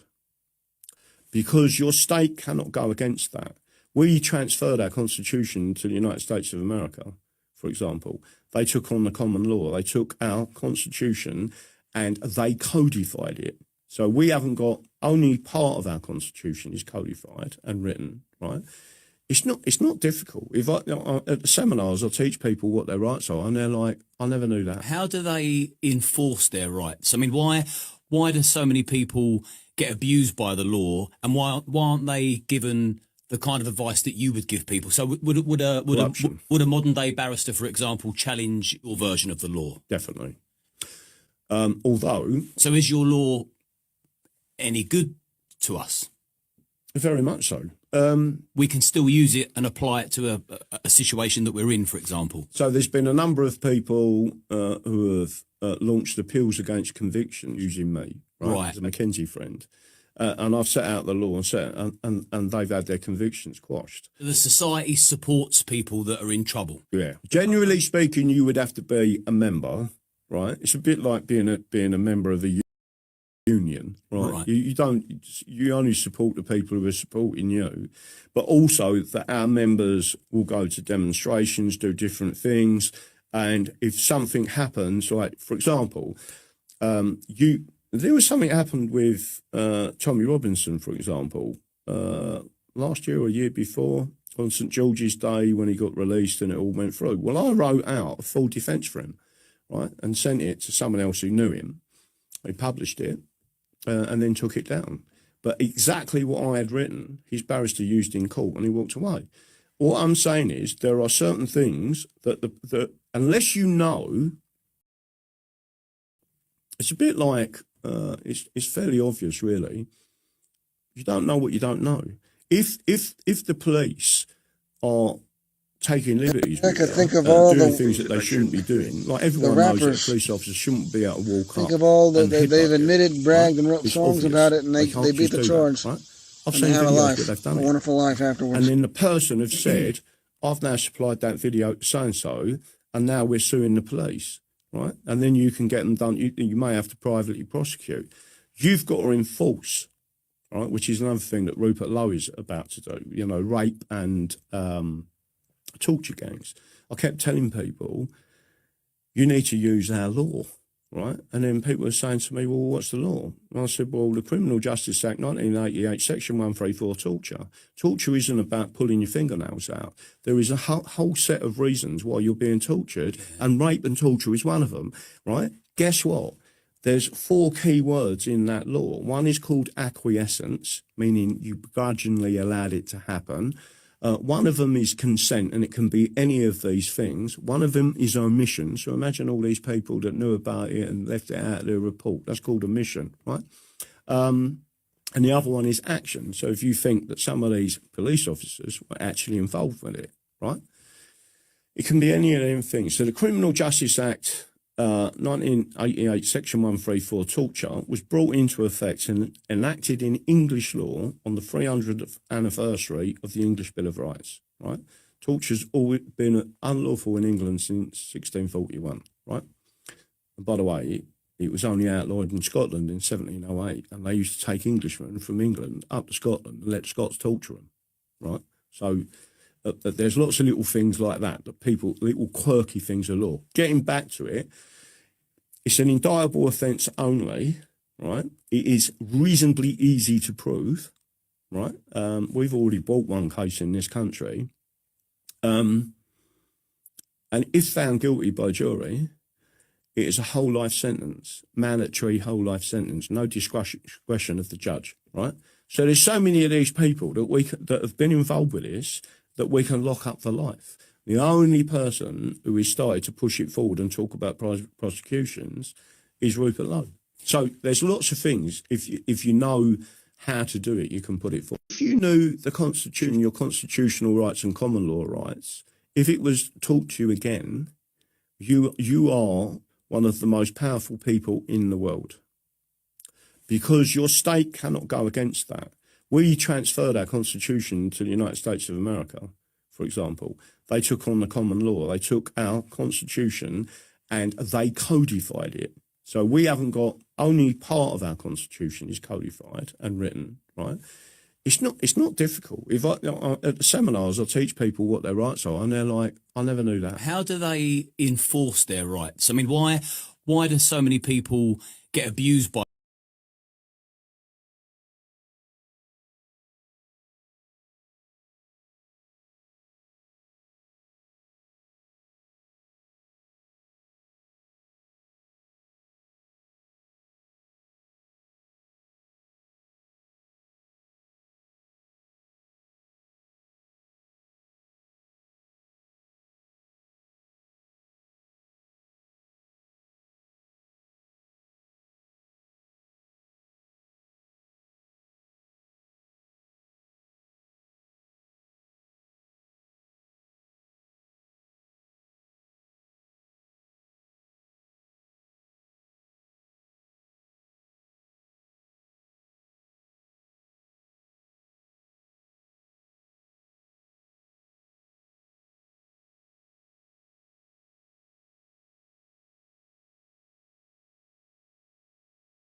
Alright, sorry that we're just now getting back. We had some issue with the move of this barn. It's kind of falling apart. We're done. I'm going to read the rest of this act for y'all real quick. Here. Let's get straight to it, folks. Let's get right back to it. California Right to Travel Act. Didn't forget, you guys, if you're still sticking with us, I told y'all I had kind of an emergency with it. To put it like a Trump says, they don't know what the f. No, I mean, it's just kind of the spot they're in. It's a bad road. Anyway, we're back. I'm better. Ready for reform.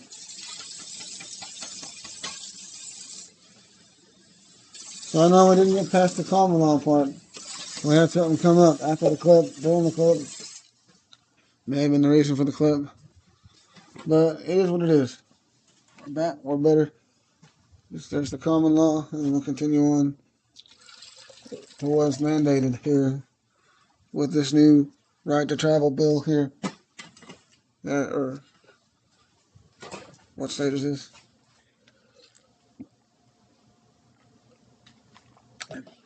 We're in California.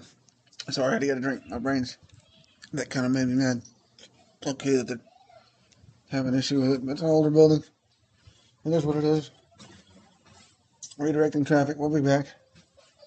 Or we are back. I'm going to read some more parts of this and play some more clips. Sorry, that was like 30 minutes, but I thought I'm out there standing 10, 20 minutes of it doing nothing. Like, that's what I'm saying. There's nothing we can do. It's just things like you're sitting around while they're going down. Well, if there's something to do, I'll do it. But if not, then I gotta work. That's how it is. You'd have to do the same. We can pace around and just fan cars all day long, but all three of us don't need to do that. There's something I can do to help them guys, but they just got an idea and they didn't say anything about me, so I'm going to try to finish this live stream. We're way over time. And of course, they got some new kid that looks like Logan Paul-like. And the chick looks like a young Anne Hathaway.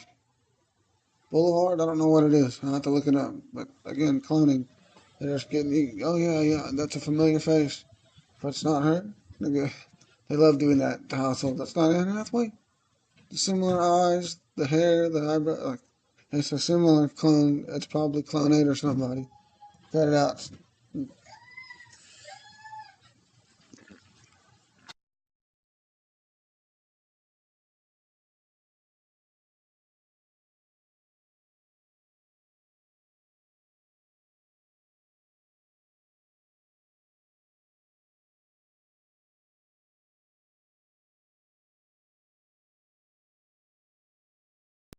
Alright, here, we're going to check on these guys. Nothing we can do.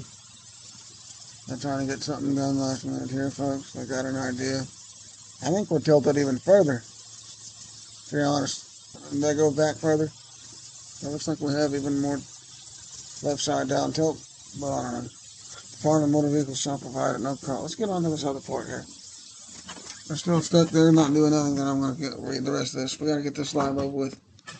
I'm sorry I didn't get the other ones on Facebook. I apologize. We got it fixed. We got it figured out now. The YouTube to watch the other ones. But anyway, we're going to try to do the rest of these on YouTube and Facebook at the same time. Hopefully it comes through clear. And hopefully that it's, hopefully that it doesn't throttle and give a black screen. And that I have to be on that tab while reading this and flip through every time.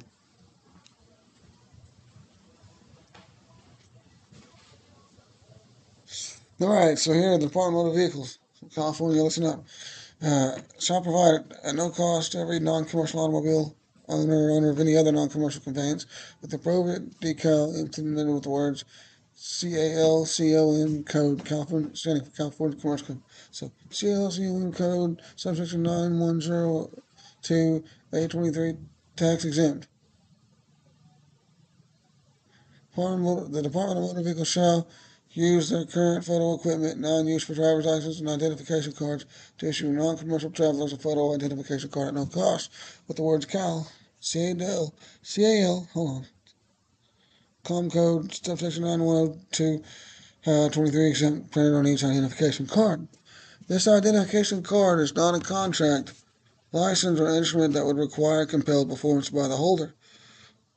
The front photo of the identification card will have, in addition to the photo, the state name and address of the sovereign American in the language State of California, lowercase, the first letter, state, and first letter of California, capitalized, not the whole thing, quote, State of California across the top and beneath non-commercial traveler. Notice, in pursuant of Article IV, Section 2 of the Constitution of the United States of America, the sovereign who is identified in this photo ID card is guaranteed safe conduct, safe passage in all foreign states and immunity from any commercial levies or other charges.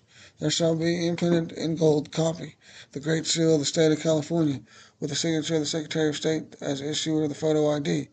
The Department of Motor Vehicles will notify every law enforcement agency in the state of the limited commercial jurisdiction concerning the right to travel, and will include curriculum of the Commission Peace Officer Standard and Training post, a course specifically and distinctly providing the fact that it is the use of non-taxable consumer goods, and that determines their status for classification. Again, we're reading the California Right to Travel Act, the full text. Anyone telling you it's anything else is a liar. This is the full text. So we're gonna check on them real quick, and then we'll get to part 3 here. We're not gonna be that long. Just peek outside real quick, make sure they don't need my help. If they need my help, then we're gonna be a while. But I'm gonna try to check.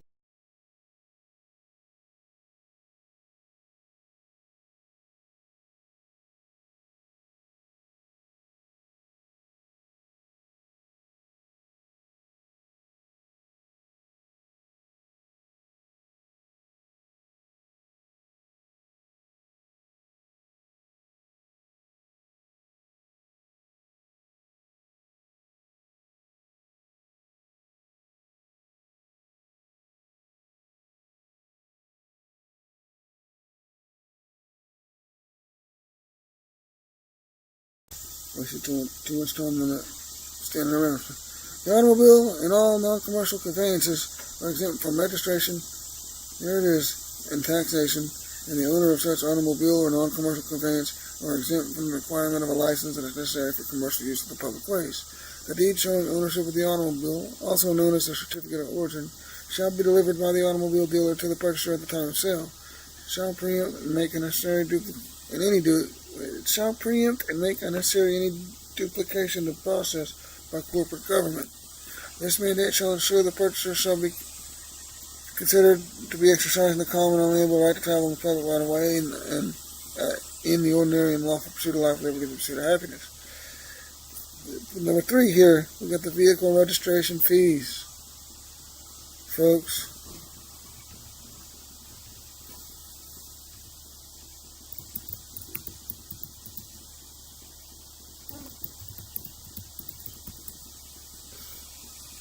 whoa.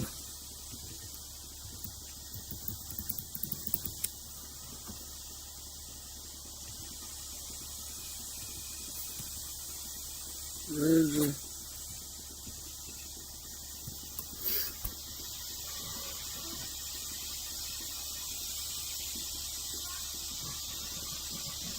registration periods unconstitutional. But the fact is, they're still making you go through the registration process and keeping fingerprinting, right? Name and address, your picture, everything. And we should point out, this is in addition to regular types of background checks that people have to get when they buy a regular firearm. This is a long, arduous additional process that can take up to a year and establishes your name on a registry of people with these weapons. All of that's unconstitutional. But the fact is, they're still making you go through the registration process and keeping fingerprinting, right? Name and address, your picture, everything. And we should point out, this is in addition to regular types of background checks that people have to get when they buy a regular firearm. This is a long, arduous additional process that can take up to a year and establishes your name on a registry of people with these weapons. All of that's unconstitutional. But the fact is, they're still making you go through the registration process and keeping fingerprinting, right? Name and address, your picture, everything. And we should point out, this is in addition to regular types of background checks that people have to get when they buy a regular firearm. This is a long, arduous additional process that can take up to a year and establishes your name.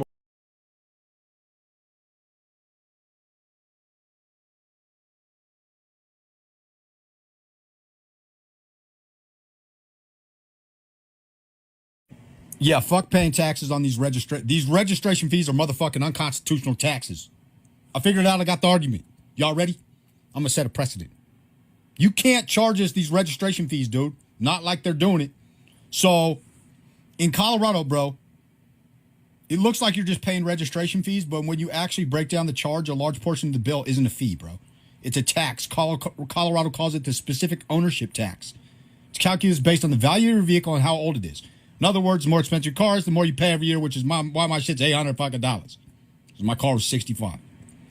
But the problem is that the real government fee is supposed to reflect the cost of the service. Registering a $5,000 car and a $70,000 car costs the state exactly the same amount of money. The DMV isn't doing anything different, but the amount you pay can be hundreds or even thousands of dollars difference. And that's because the state isn't really charging for registration. It's taxing the value of your vehicle. So this is where it gets interesting, right? In Colorado, because Colorado is one of the we have one of the strictest tax laws in the country called the Taxpayer Bill of Rights. It's called TABOR. Under TABOR, the government cannot create new taxes or increase existing taxes without voter approval.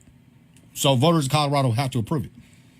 So the question becomes, if the state is collecting what is effectively a property tax on your vehicle every year, but it's labeling it as part of a registration fee, that's a way of avoiding TABOR's requirement that voters approve the tax increase.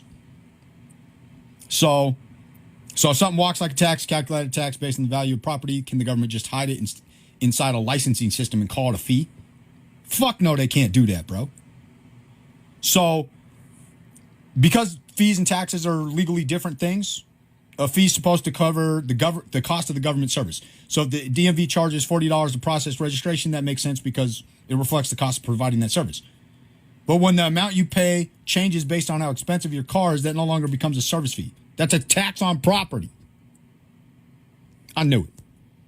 Fuck this. Y'all getting sued.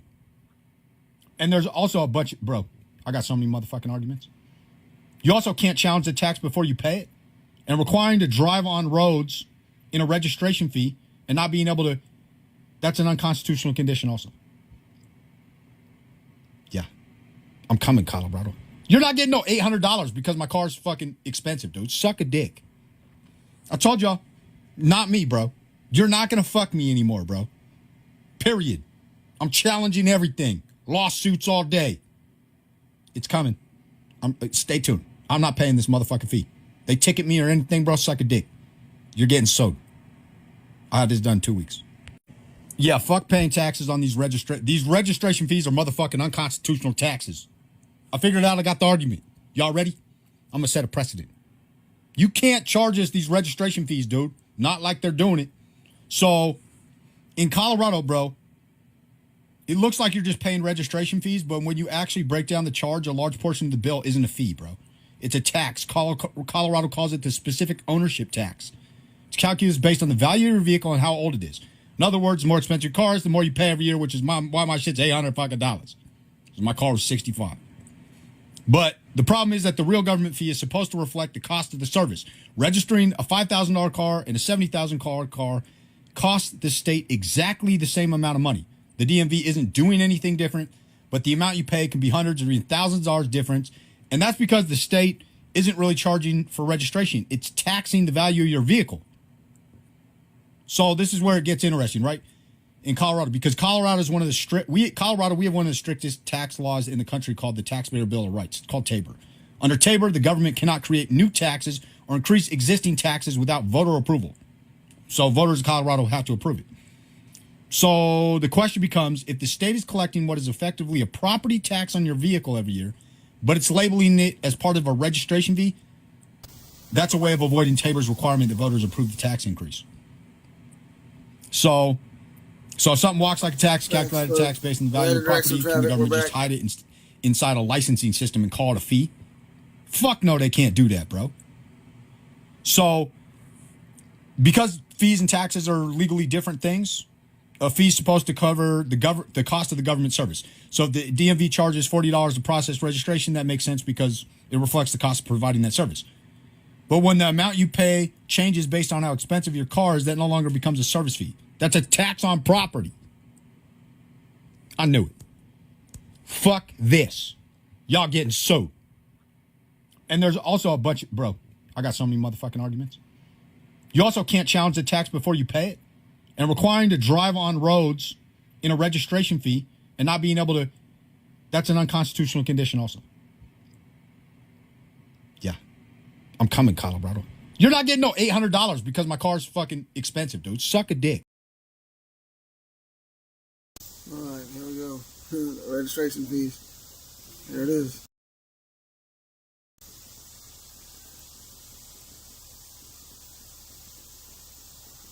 So they removed the original license fees provided in vehicle code 14900. 14900. And the vehicle registration such vehicle code section 9250 plus the fees, the renewal of use of such registration after any refunding authorized by law, cost of such registration, designation, and effective periods thereof, insurance of same have been appropriated and deducted, shall be expended for course materials, licensing of schools, and certification of instructors in connection with safe motor vehicle driving, conducted under the supervision of secondary school.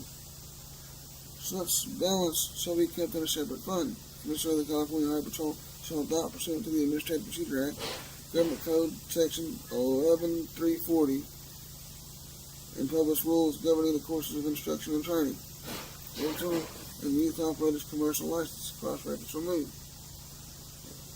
It goes on further. The Vehicle Code Section 17700 to read as follows. The Department of Motor Vehicles is authorized to revoke or suspend any original commercial license, not just a license, held by a person under 20 years of age upon hearing showing rights, records, or other suspicion that the driver has committed offense, including the offenses of Vehicle Code Section 12500. Got a line through it. Vehicle Code Section 21703, and following the issuance of an original commercial license for which the original commercial license holder has been convicted. Then we got driver license rules in Part 5, folks. Part 5 of this act, folks. We got another clip. So how would one go about defending a traffic ticket, not having a license, and a... What's the reason for the stop, sir? Because this is an unregistered motor vehicle.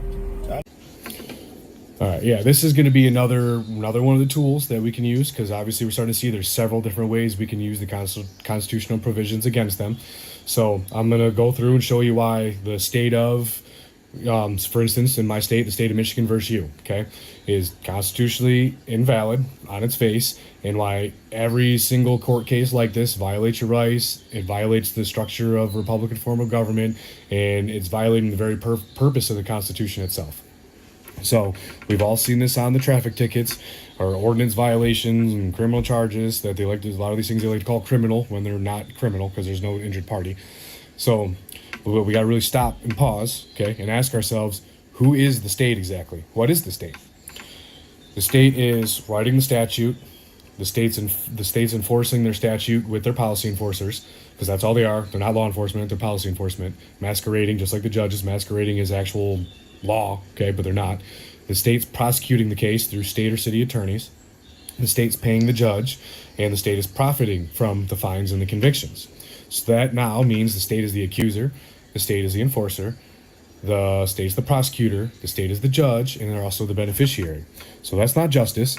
It's a closed loop system of power with no neutral third party, which we're guaranteed. So this is violating the Constitution at its core, 100%.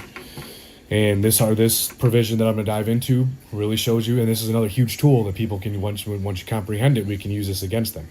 And so it's Article 3, Section 2 of the U.S. Constitution, and this is a fatal jurisdictional defect, one of the many jurisdictional defects.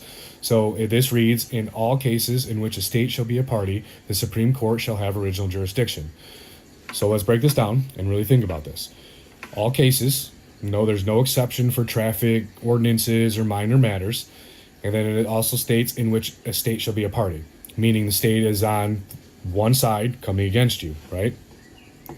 And it also goes on to tell us that the Supreme Court shall have original jurisdiction, meaning only the Supreme Court may hear the case at first instance. Okay, that's where when the state's trying to bring something against you, it's supposed to go right. They can't be judging their own case. Okay, and there's reasons for this, and that's as I get into this, you're going to really see it. So if the state is named the party and the case does not originate in the U.S. Supreme Court, there's no lawful jurisdiction, the judge is not neutral, and the proceeding is structurally void because the Constitution literally prohibits the state from judging its own case. Okay, and then we have, and this clause exists to stop the state from being the prosecutor and the judge at the same time, because we all see what's happening with that, right? No one's getting justice. It can't be fair, right? Because obviously the state's not going to go against itself, right? So they're using us as debt slaves. So a court of record exercising judicial power must proceed to the common law, be independent of the executive and legislative control, which we know they're not, be neutral with no financial or institutional stake, which we know they're not, secure a trial by jury in an open court, which they don't do, and then exercise original jurisdiction where the Constitution grants it, which they're not doing. So look at all these violations that are wrapped up. Okay, so these state tribunals, where the state is both party and judge, not courts of record, not proceeding according to the Constitution, the trust indentures that they willingly agree to be governed by.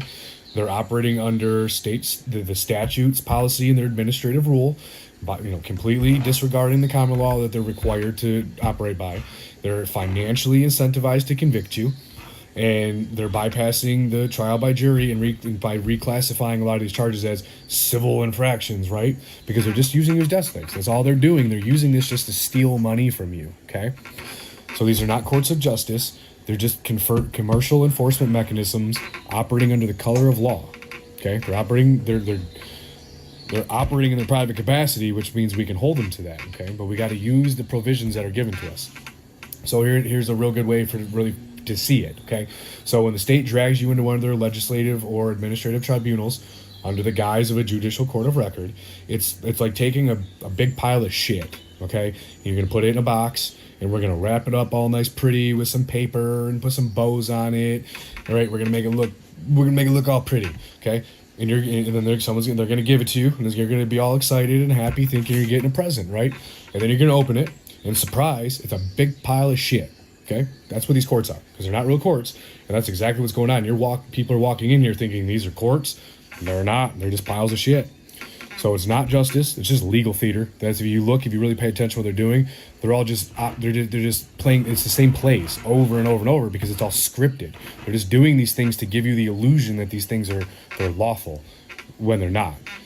So another one of the clauses out of the Constitution, right, that they're bound by, that we have to destroy what they're doing, is the Republican guarantee, which is Article 4, Section 4, which reads, the United States shall guarantee to every state in this union a republican form of government. The republic requires separation of powers, due process of law, trial by jury, and independent courts of record. They're violating all of those. So when the state's writing the law, enforcing the law, prosecutes the law, judges the law, and they profit from the outcome, the whole Republican form of government, the structure has collapsed, okay? Then this is just administrative tyranny used to use you as a debt slave. This is not a republic in how they're supposed to be operating.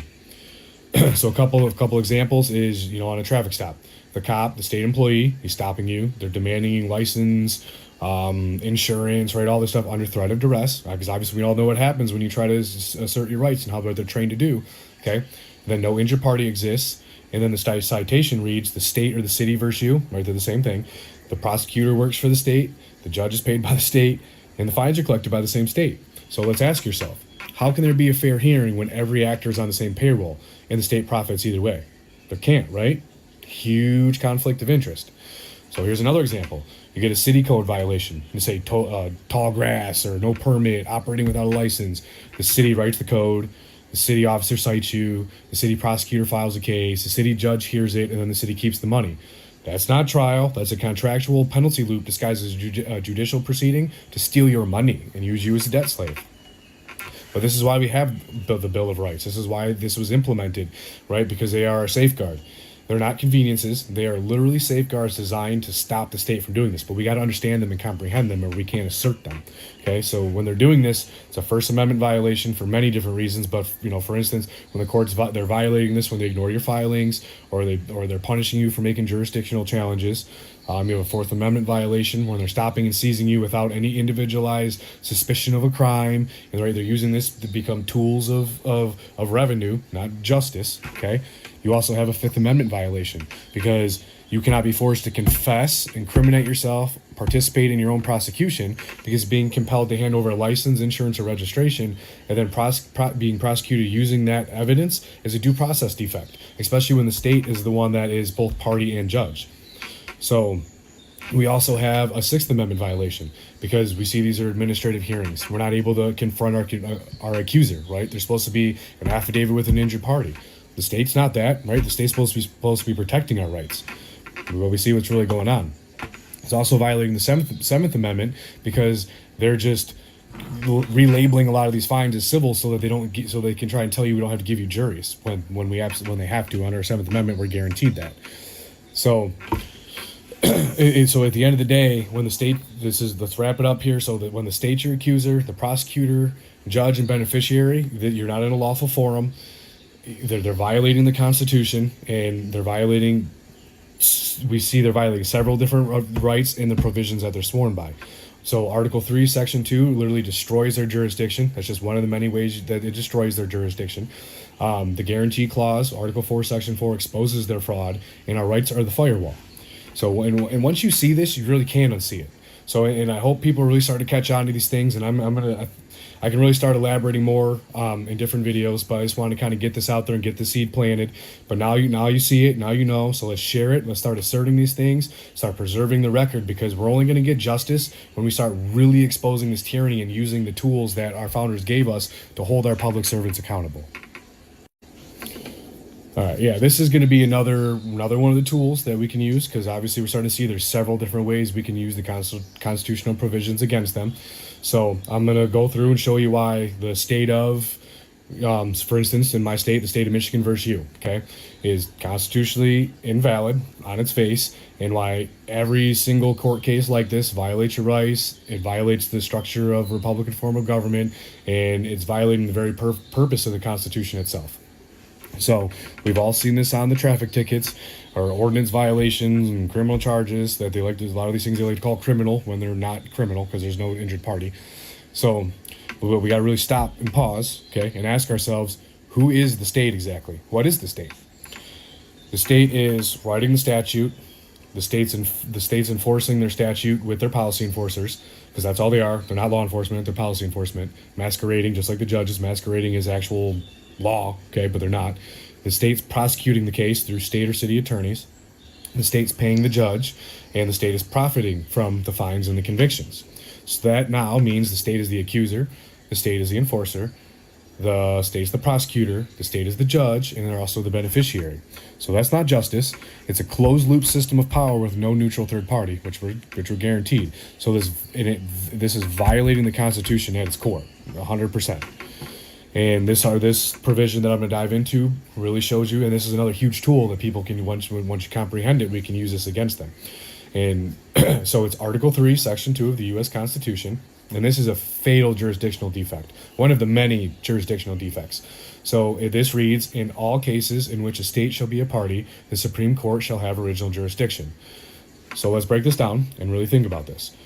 All cases. No, there's no exception for traffic ordinances or minor matters.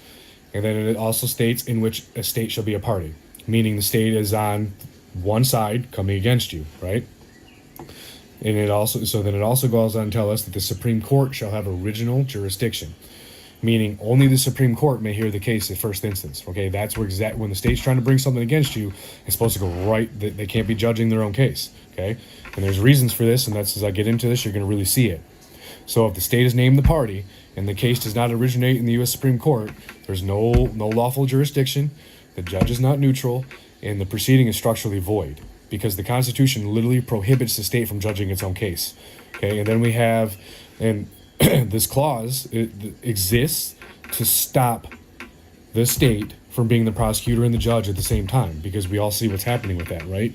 No one's getting justice. It can't be fair, right? Because obviously the state's not going to go against itself, right? So using us as debt slaves.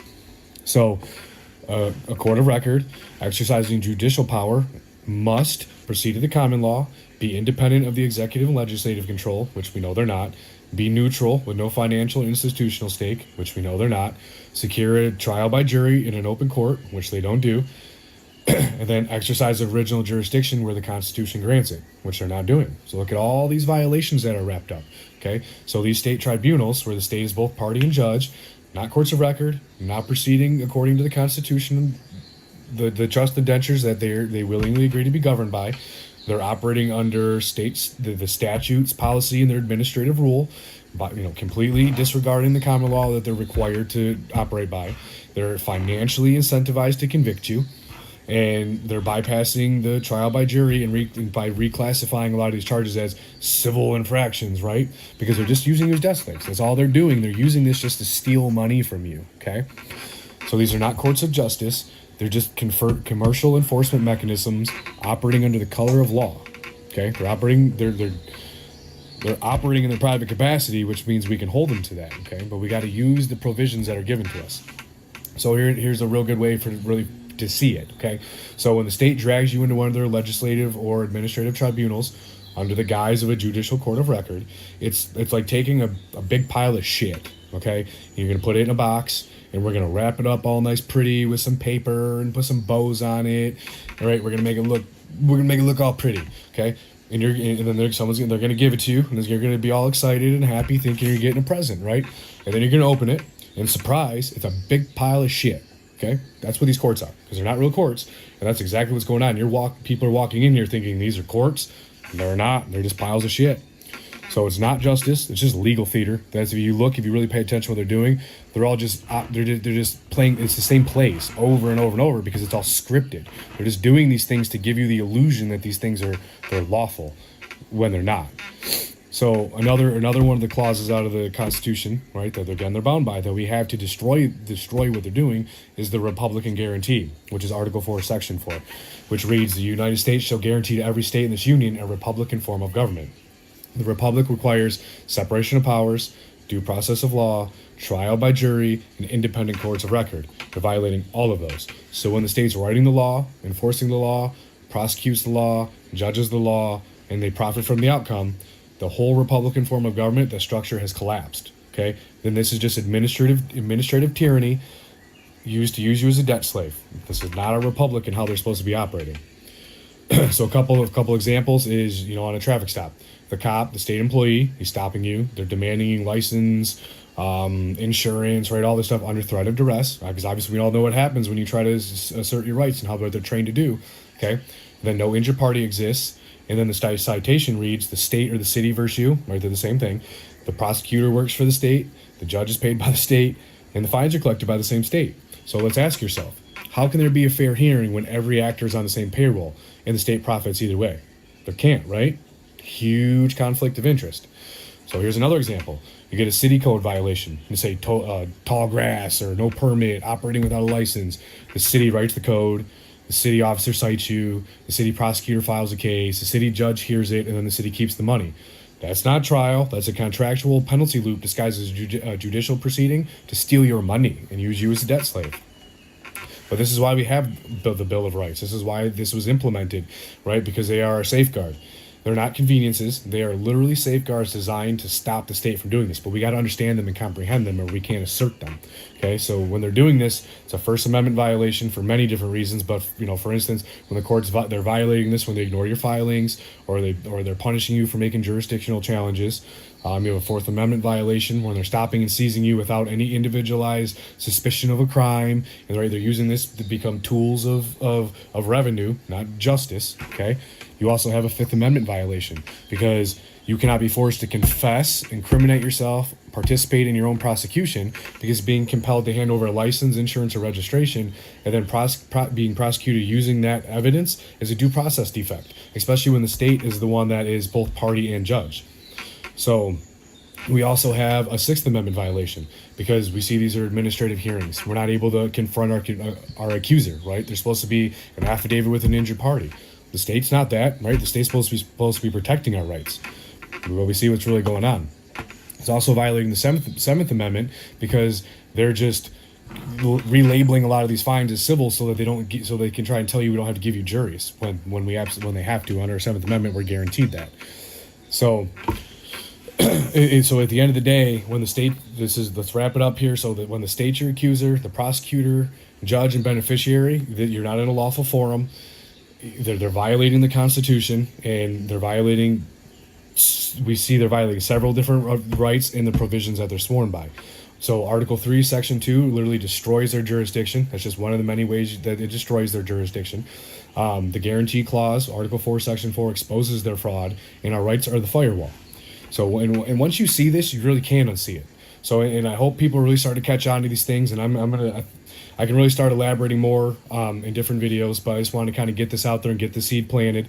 But now you see it, now you know, so let's share it, let's start asserting these things, start preserving the record, because we're only going to get justice when we start really exposing this tyranny and using the tools that our founders gave us to hold our public servants accountable.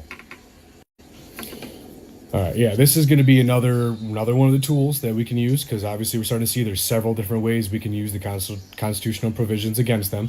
So I'm going to go through and show you why the state of, for instance, in my state, the state of Michigan versus you, okay, is constitutionally invalid on its face, and why every single court case like this violates your rights, it violates the structure of Republican form of government, and it's violating the very purpose of the Constitution itself.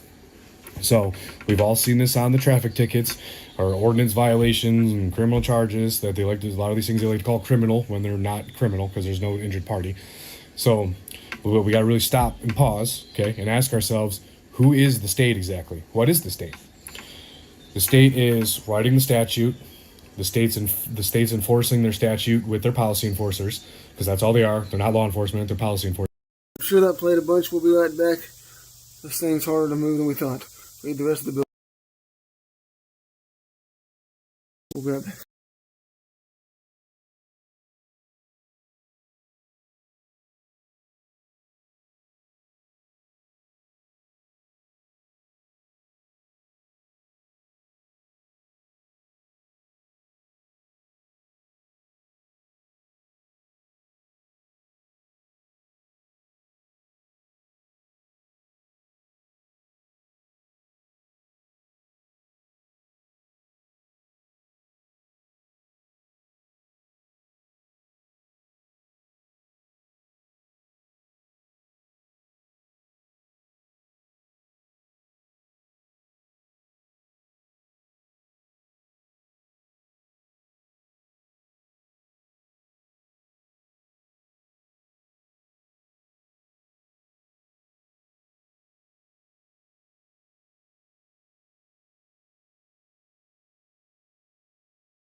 moving a building on here for the studio and the quilt shop buildings, getting things rearranged, and we had the walls kind of coming out.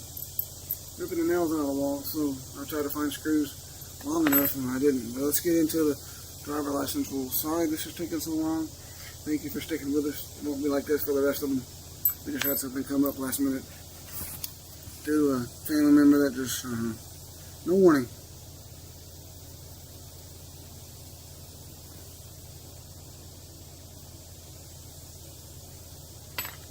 Department of Motor Vehicles. This is amended code vehicle section 16, vehicle code section 1651.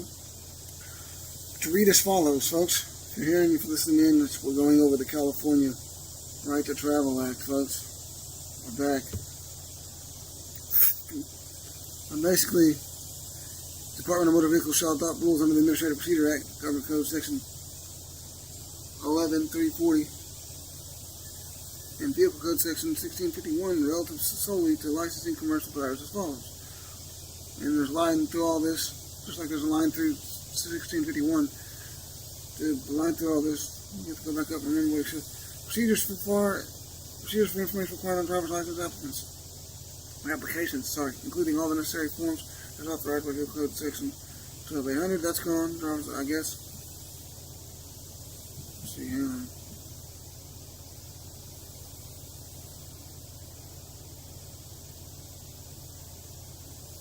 I don't remember if that one tells you that, but we'll see. Back here. Including all the safe ones. Driver's license examination, re-examination requirements, gone. That's the first. Good.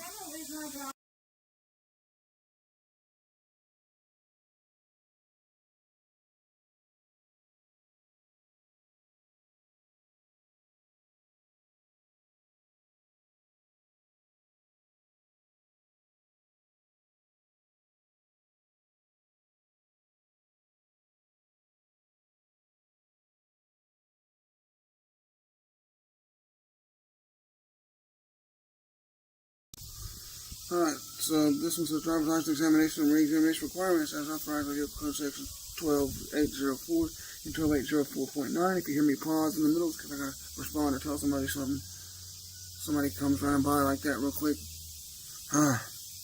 Restricted commercial licenses authorized by Vehicle Code Section 12813. 12813. The participant requirements for commercial driver's licenses authorized Vehicle Code Sections 15,250 or 15250, 15278. Interstate commercial license for non-residents as authorized by Vehicle Code Section 12505. Access to information regarding atomical gifts is authorized by Vehicle Code Section 12811. And then there's a line through the next to here at G. It says collection of driver's license fees as authorized by Vehicle Code Section 14900. And the line only through B and I and J, but not through the whole thing, which is weird. Petitions for refund fees authorized by Vehicle Code Section refund fees as authorized by Vehicle Code Section 14904. See, open the door again. Go away. Application requirements for issuance of commercial motor vehicle drivers school licenses as authorized by Vehicle Code Sections 11100 through 1110. And again, these have a line through the J, K, and L. They're being changed to Part E, F, G, and H. Suspension of rectification of commercial driving. And again, this is an amendment to that part. And being changed J, but now G. And it reads as this. Hold on one second, I gotta sneeze.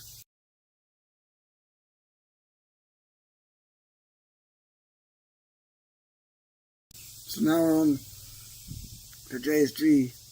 So you see, suspension and revocation of commercial driver's license for driving privilege, and authorized by Vehicle Code Sections 13100 through 13105, 15300 through 15312. And then K turns to H.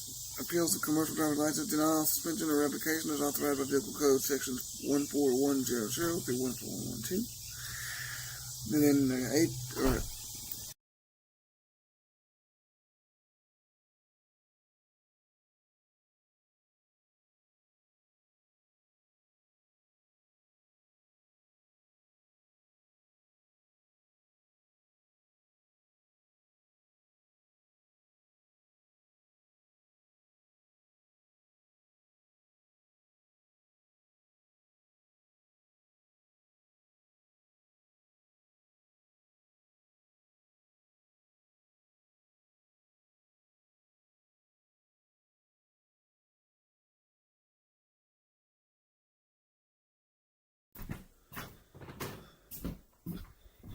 As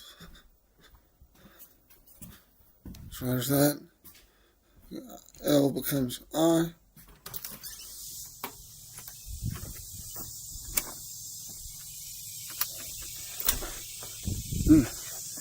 L becomes I.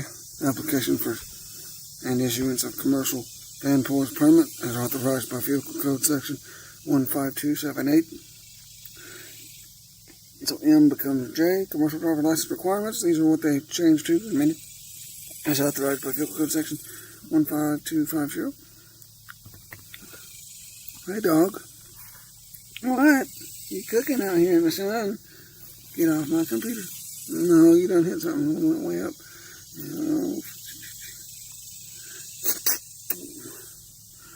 Alright, we're here. Back.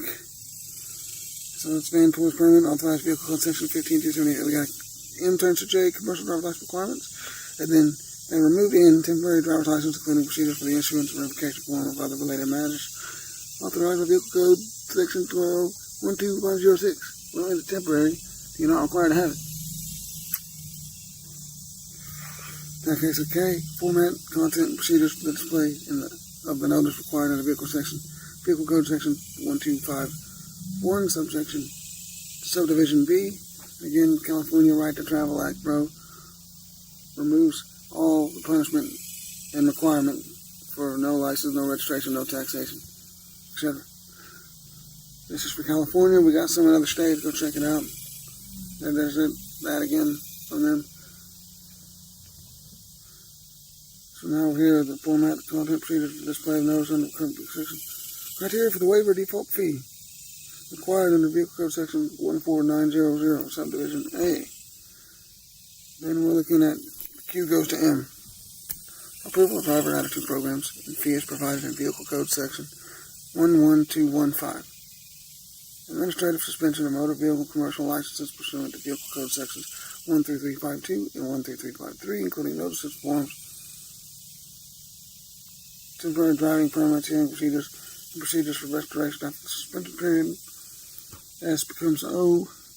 Checks relating to commercial driver's licenses, vehicles registration, titles, permits, or fees, including provisions for suspension of commercial license in registration, title, or permit. T becomes P. Procedures for conducting the problem commercial driver pointer system. Procedures for conducting the problem commercial driver pointer system search, including forms and procedures to be used. We got right here, number 6, amended. Commercial license expiration, amend Vehicle Code Section 12816 to read as follows. 12816, commercial license expiration. See, we got to remove this part. It looks like it's being removed. Except as provided in Vehicle Code Section 12801.9, subdivision A, Vehicle Code Section 1770 or 17700, and Vehicle Code Section 12505, gone. All commercial licenses, that's what it says now, instead of all licenses. So, all commercial licenses shall expire on the 5th anniversary of the commercial license holder's date of birth following the date of issuance. The Department of Motor Vehicles shall notify each holder of a commercial license by mail address to the holder's last known address, or if the commercial license holder is so elected by electronic, telephonic, or other means. 30 days prior to the expiration of the commercial license. Now, standing paragraph 1, the Director of Motor Vehicles may adopt rules pursuant to the Administrative Procedure Act, Government Code Section 11340, providing the renewal of drivers. They remove the word driver. Renewal of commercial licenses by applicants online rather than appearing in person, provided the applicants otherwise eligible for commercial license renewal. And then removed is not required to submit a road test under provision 1208049. See, has submitted proof of submission funds sufficient to the director, that he or she meets the visual activity requirements for commercial licensing. And it's computerized. It is all revised to say commercial licensing instead of a regular license. The same statute, the same code, folks. On file with the Department of Commercial License may be renewed online once every other license renewal cycle, and then the next cycle shall require an appearance in person at a commercial licensing facility.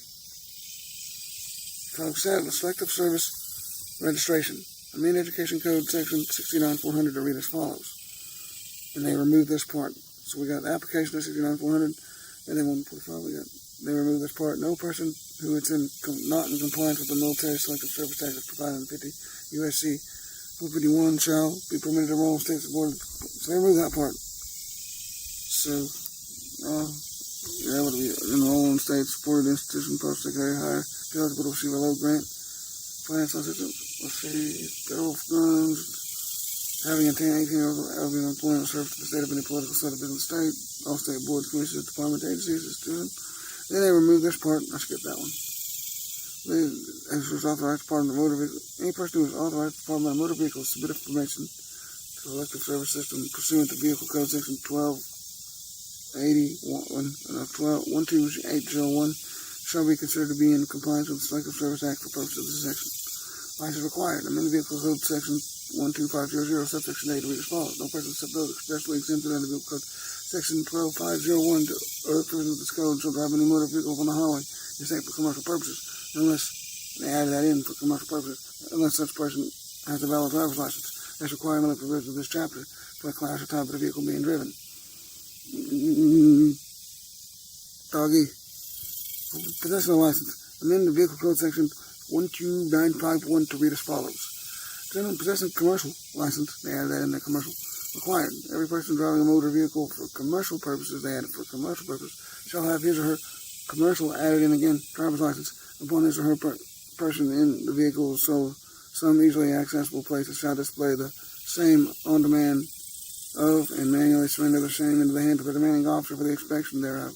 No person charged with a violation of this section shall be convicted if the person, within the period of 48 hours, he or she provides the arresting officer evidence that he or she held a valid commercial. They added that in their new driver's license.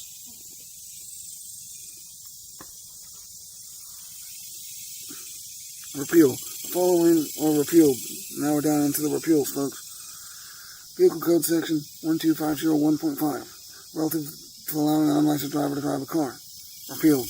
Number 2, Vehicle Code Section 12505, relative to offenses committed by an unlicensed driver. Gone, if this passes. Vehicle Code Section 12800, relative to the effect of a driver's license. Vehicle Code Section 12800.5, relative to enhanced driver's license identification cards. 12801, relative to limiting a driver to one license, gets repealed with this act. Vehicle Code Section 12801.5, relative to an application for a driver's license, gets repealed with this act. Vehicle Code Section 12801.6, relative to an application by a resident. 12801.9, relative to licenses, driver's license for members of the armed forces. 12804.9, relative to compliance with federal selective service requirements, gets repealed. These are what's getting repealed. Everything I just listed. Vehicle Code Section Vehicle Code Section 12811 in California, relative to acceptable form for identification in order to need a driver's license, folks. So we're in what's getting repealed. Other things got amended or removed. Or if you had a line through it, if it was repealed, I think these things were repealed too, though, entirely. Vehicle Code Section 12817, relative to proof of residence in order to receive a driver's license, is repealed.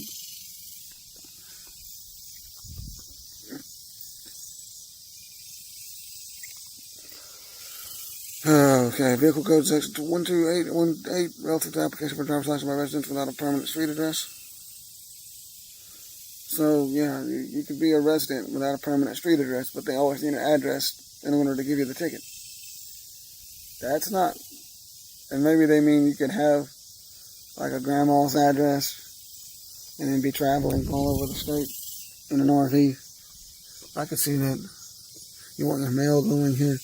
Vehicle Code Section 14900, relative to requiring the completion of an examination or to receive a driver's license. Go.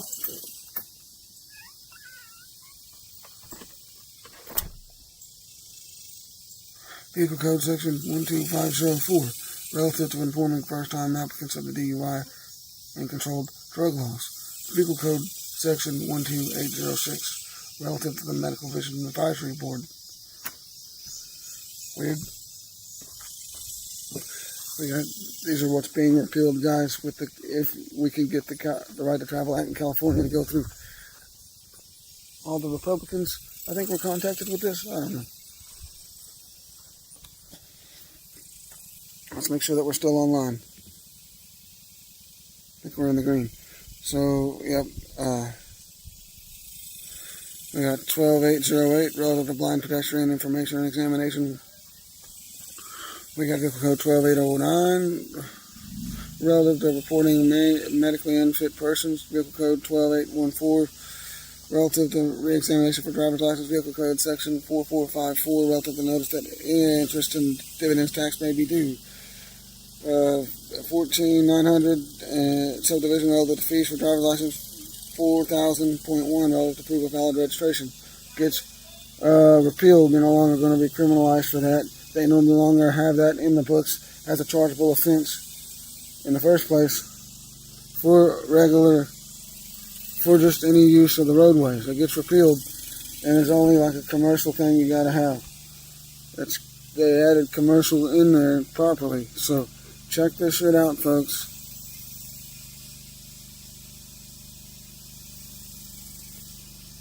This act shall take an effect 60 days after its passage, folks. So there's the fiscal note as introduced. So they've done made hundreds of millions in many states off these fees, and then off the punishment for not paying the fees or not having everything up to date, or just going completely without it. This bill methodology here, this bill repeals for all the trolls. We'll get into that and we'll get into the end, folks. We're going to take a quick break and check on this guy. I know it's been long. Thank you for sticking with us. You'll be able to skip through this and go back and use this as evidence. Take notes and do your own debates at school. We're going to do it here. We're going to do 5 minutes. I just need 5. Don't need 30 this time. For real, 5 minutes. Let's go, folks. Right after this.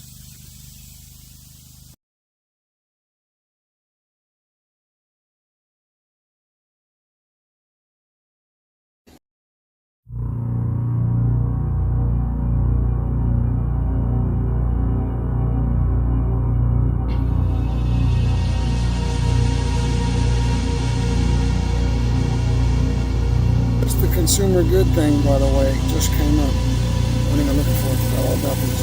The sum of the law. Where this comes from.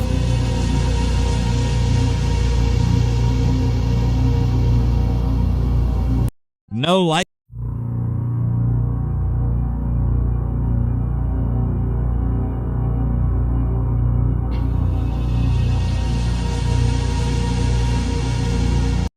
No license registration insurance required. Just knowing your Constitution, US DOT number, and private plates is enough.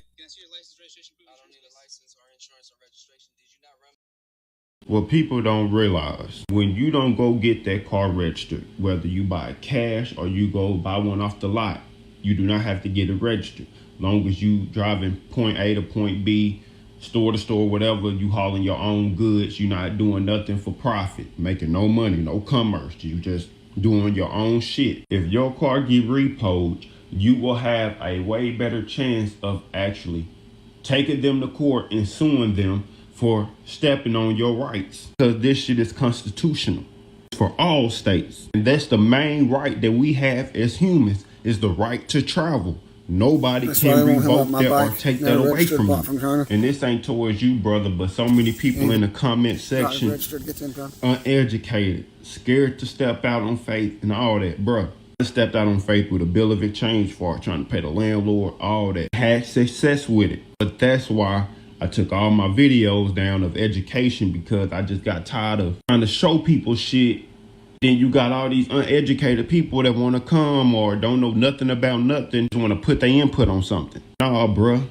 Hold your ground. Fight for your rights. And yeah, if you get locked up for a night, your car get impounded, burn yourself out, whatever. You're going to get impounded anyways, license or no license. And guess what? Go sue their ass for them fucking off on your rights. Then I'm going to be completely honest with you.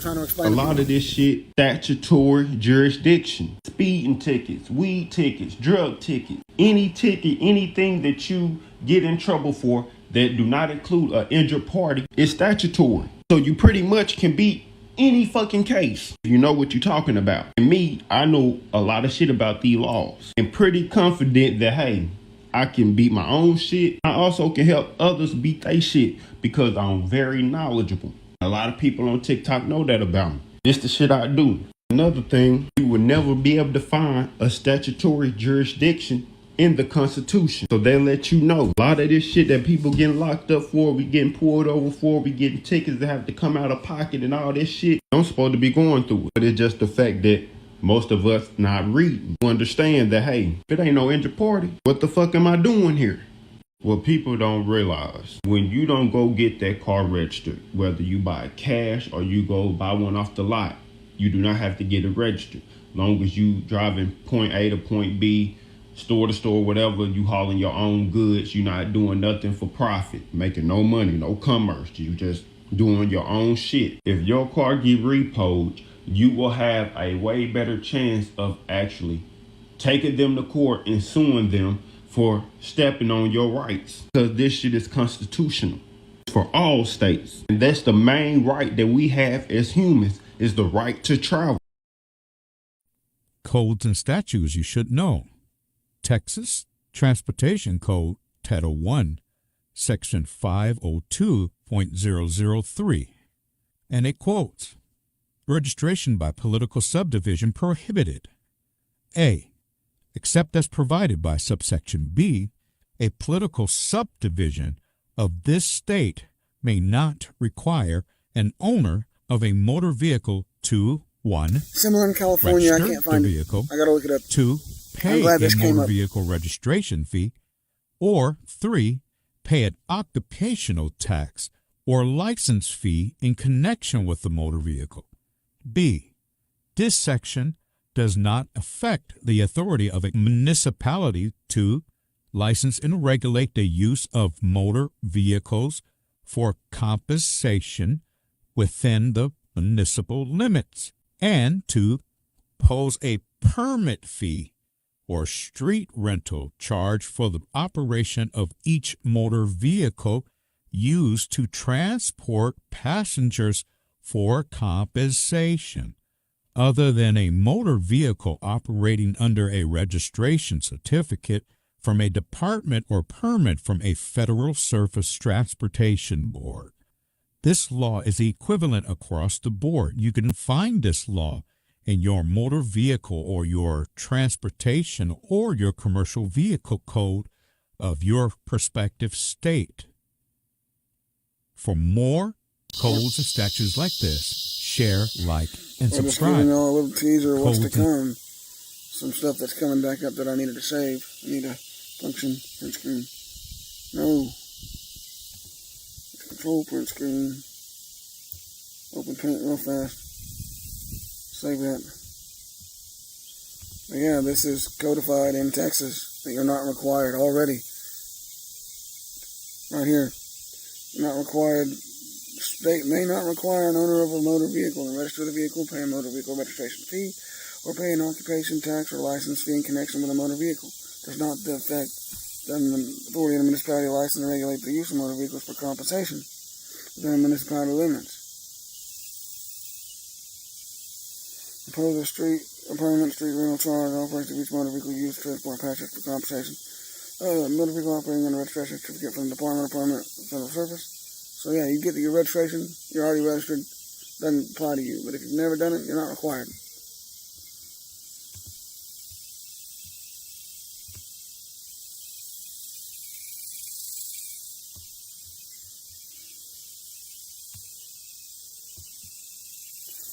I know what y'all want me to do.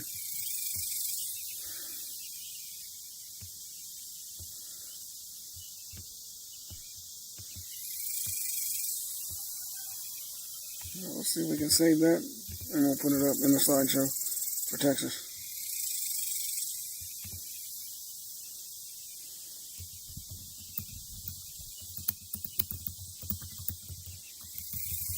We're back, finishing up here with the Right to Travel Act. Thanks for sticking with us. Had something come up.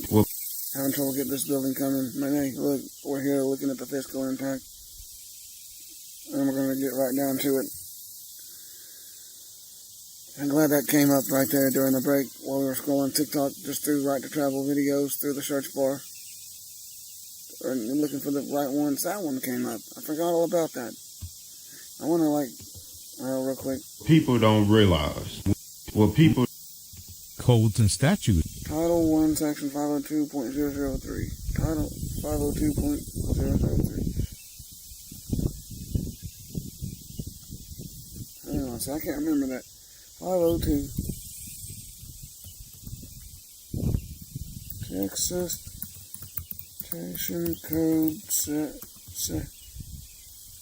Yeah, there it is. Whoa! Cities can regulate lives without charge for motor vehicles. Passengers for conversation. No.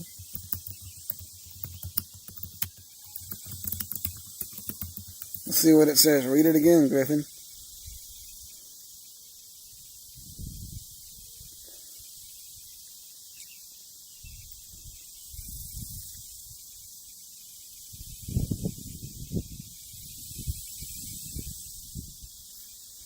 Can we see that in the bill that it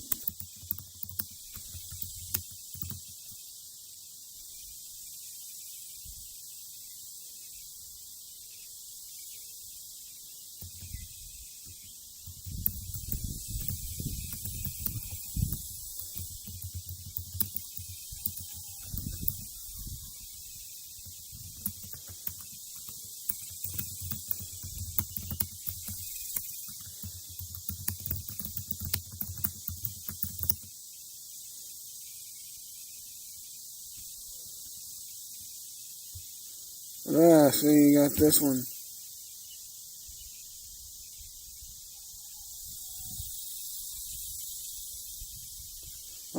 That's...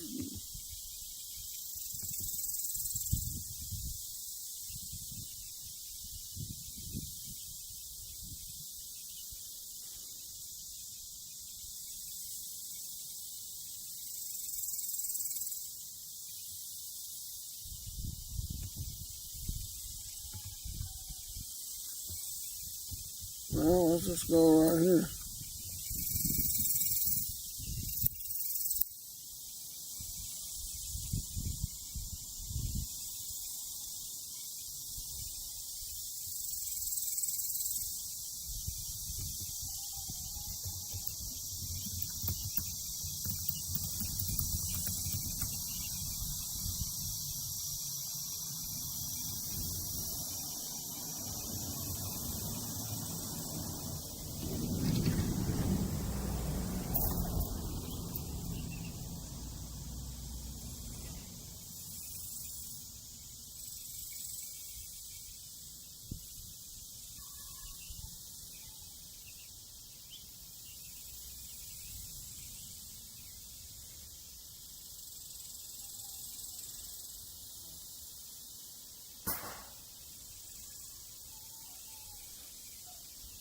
Non-profit, let's see, non-profit food banks.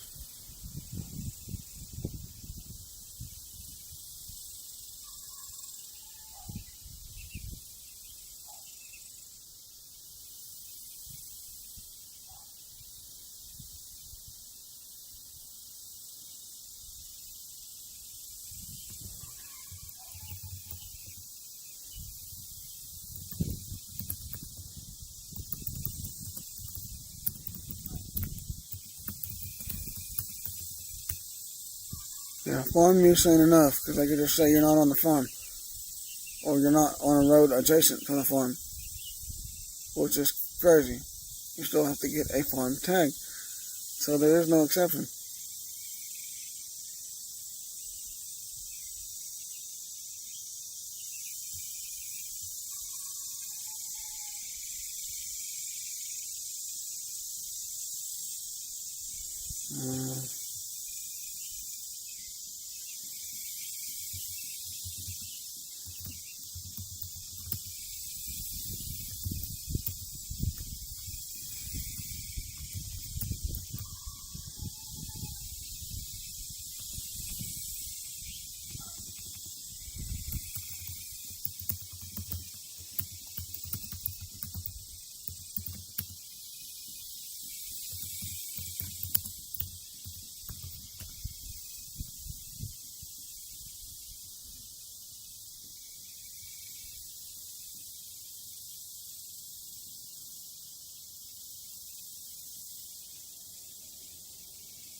right back.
appreciate y'all sticking with us. We're going to get into the end there, wind down here. This has been the California Right to Travel Act, folks. Here we go. For the trolls, the globers, the anti-truthers, this methodology here. This bill repeals all laws requiring a driver's license for non-commercial drivers and the registration requirement for all non-commercial vehicles and conveyances, as well as requires the Department of Motor Vehicle to issue non-commercial automobile owners a vehicle decal stating the vehicle is exempt from registration and a photo identification card, both at no cost. Vehicles will also no longer require annual smog inspection.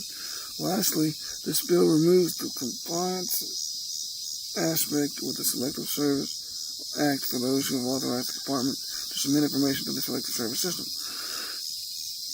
The changes in the proposed in this bill would result in revenue reduction due to the elimination of licensing, registration, and inspection requirements, both to the state and local governments. If this bill was effective during fiscal year 24-25, the following funds would be impacted by a reduction in revenue, and it puts them there on screen. Total to state, 10 billion. What the hell? 10 billion? You got 100,000 million billion. Trillion before billion. Source, California Department of Motor Vehicles Annual Report of Fiscal Transactions. Appendix, case law, statutory validation, folks. Appreciate everybody here. The following legal authorities confirm the constitutional right statutory basis for each provision in this act. The right to travel is a fundamental constitutional right. Punal versus Nevada, the Supreme Court of the United States held that the right to travel from state to state is a fundamental right. With national citizenship,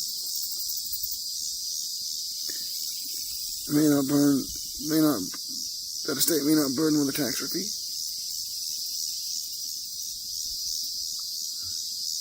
Kent versus Dole, Supreme Court held that the right to travel is part of the liberty which a citizen cannot be deprived without due process of law under the Fifth Amendment. Shapiro versus Thompson, 1969 U.S.C. 16, whatever. The Supreme Court held the right to travel is a fundamental constitutional right. Any classification that penalizes the exercise of that right must be justified by compelling governmental interest. We got Sands versus Roe, 526 U.S.C. 1989. Supreme Court reaffirmed the right to travel encompasses the right to be treated as a welcome visitor rather than an unfriendly alien when temporarily presented in a second state or present in a second state. So I can go to another state without my license, and I got to be a welcome visitor. Having no license doesn't mean you guys can treat me as an alien. Thompson versus Smith, the right of a citizen to travel from the public highway, transport his property thereon by horse, drawn carriage, wagon.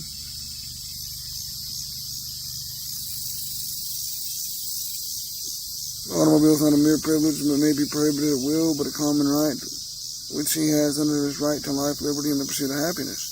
You got Escobedo, there's that one again, Escobedo versus the state of California, 1950. You got that one, Supreme Court of California recognized the essential nature of the automobile to the livelihood of the people of the state. Prohibition on converting rights to privileges, Murdoch versus Pennsylvania. The state may not impose a charge for the enjoyment of a right granted by the federal constitution. SOVERIGN versus the city of Birmingham. Citizen may arrest or may exercise the constitutional take their right with impunity, notwithstanding any unconditional license or fee requirement. Hale versus Hinkle. The individual may stand upon his constitutional right as a citizen. He is entitled to carry on his private business in his own way. His power to contract is unlimited. He owes no duty to the state or to his neighbors to divulge the business or open his door to an investigation, as far as it may tend to incriminate him. Unless the UCC consumer goods exemption. Let's see, California Commercial Code Section 9102 defines consumer goods as goods that are used primarily for personal, family, or household purposes. California Commercial Code Section 9109 defines the scope of Article 9. Secure transactions includes consumer goods from commercial regulation. In Reed Borden 361 F3338 2004.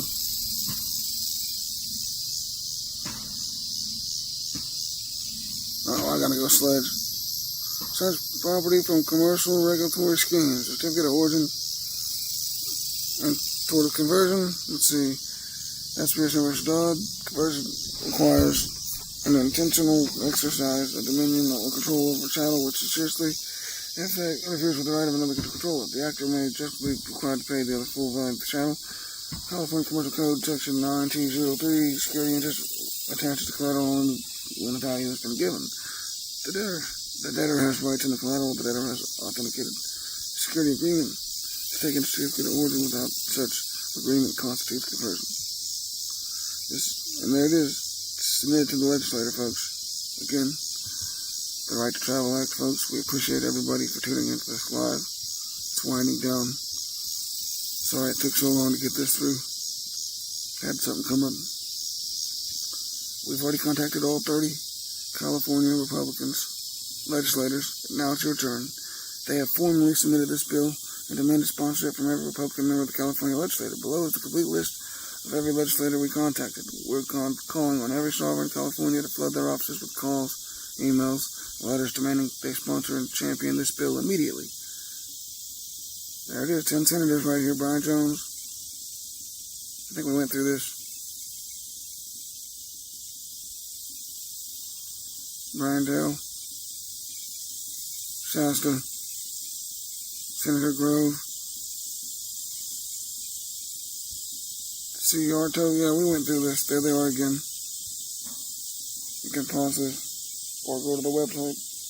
There's the State Assembly Republican Caucus.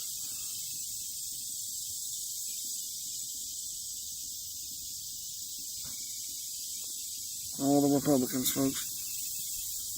Your mission right now. Read the full bill at the link above. Know what you're fighting for. Call or email your senator, especially your assembly member from the list above. Use this script.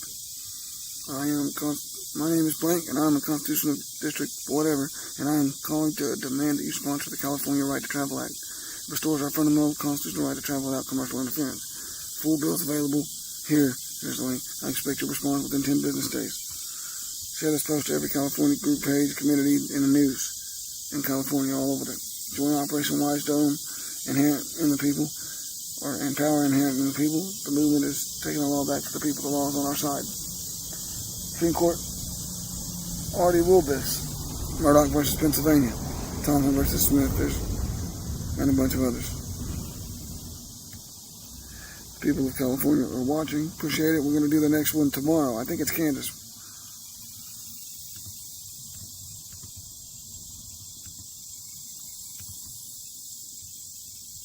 I think it's Kansas.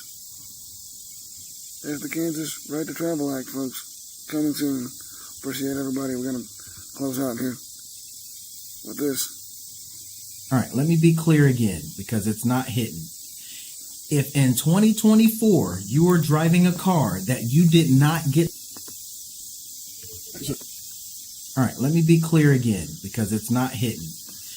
If in 2024 you are driving a car that you did not get the MCO to at the time of purchase with no loan and no lien, you are required to be licensed, and that car is required to be registered and insured in order for you to operate it.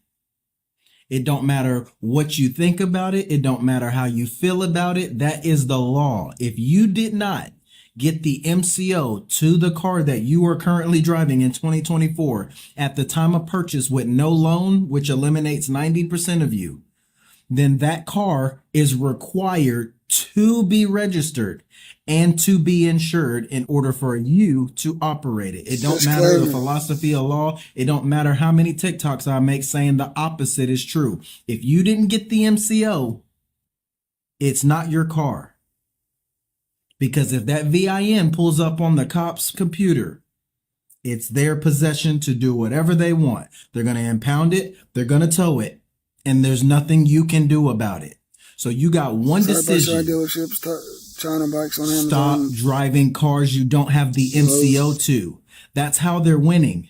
Go look up all these freaking sovereign citizen videos. They keep winning because y'all don't have the MCO and y'all don't even know an MCO exists. stop driving cars you don't have the MCO to. So that means you may have to walk to work. You may have to take what is known as the bus. But if you want to be free, you have to stop driving cars you don't have the MCO to. Take a train, move to another city that is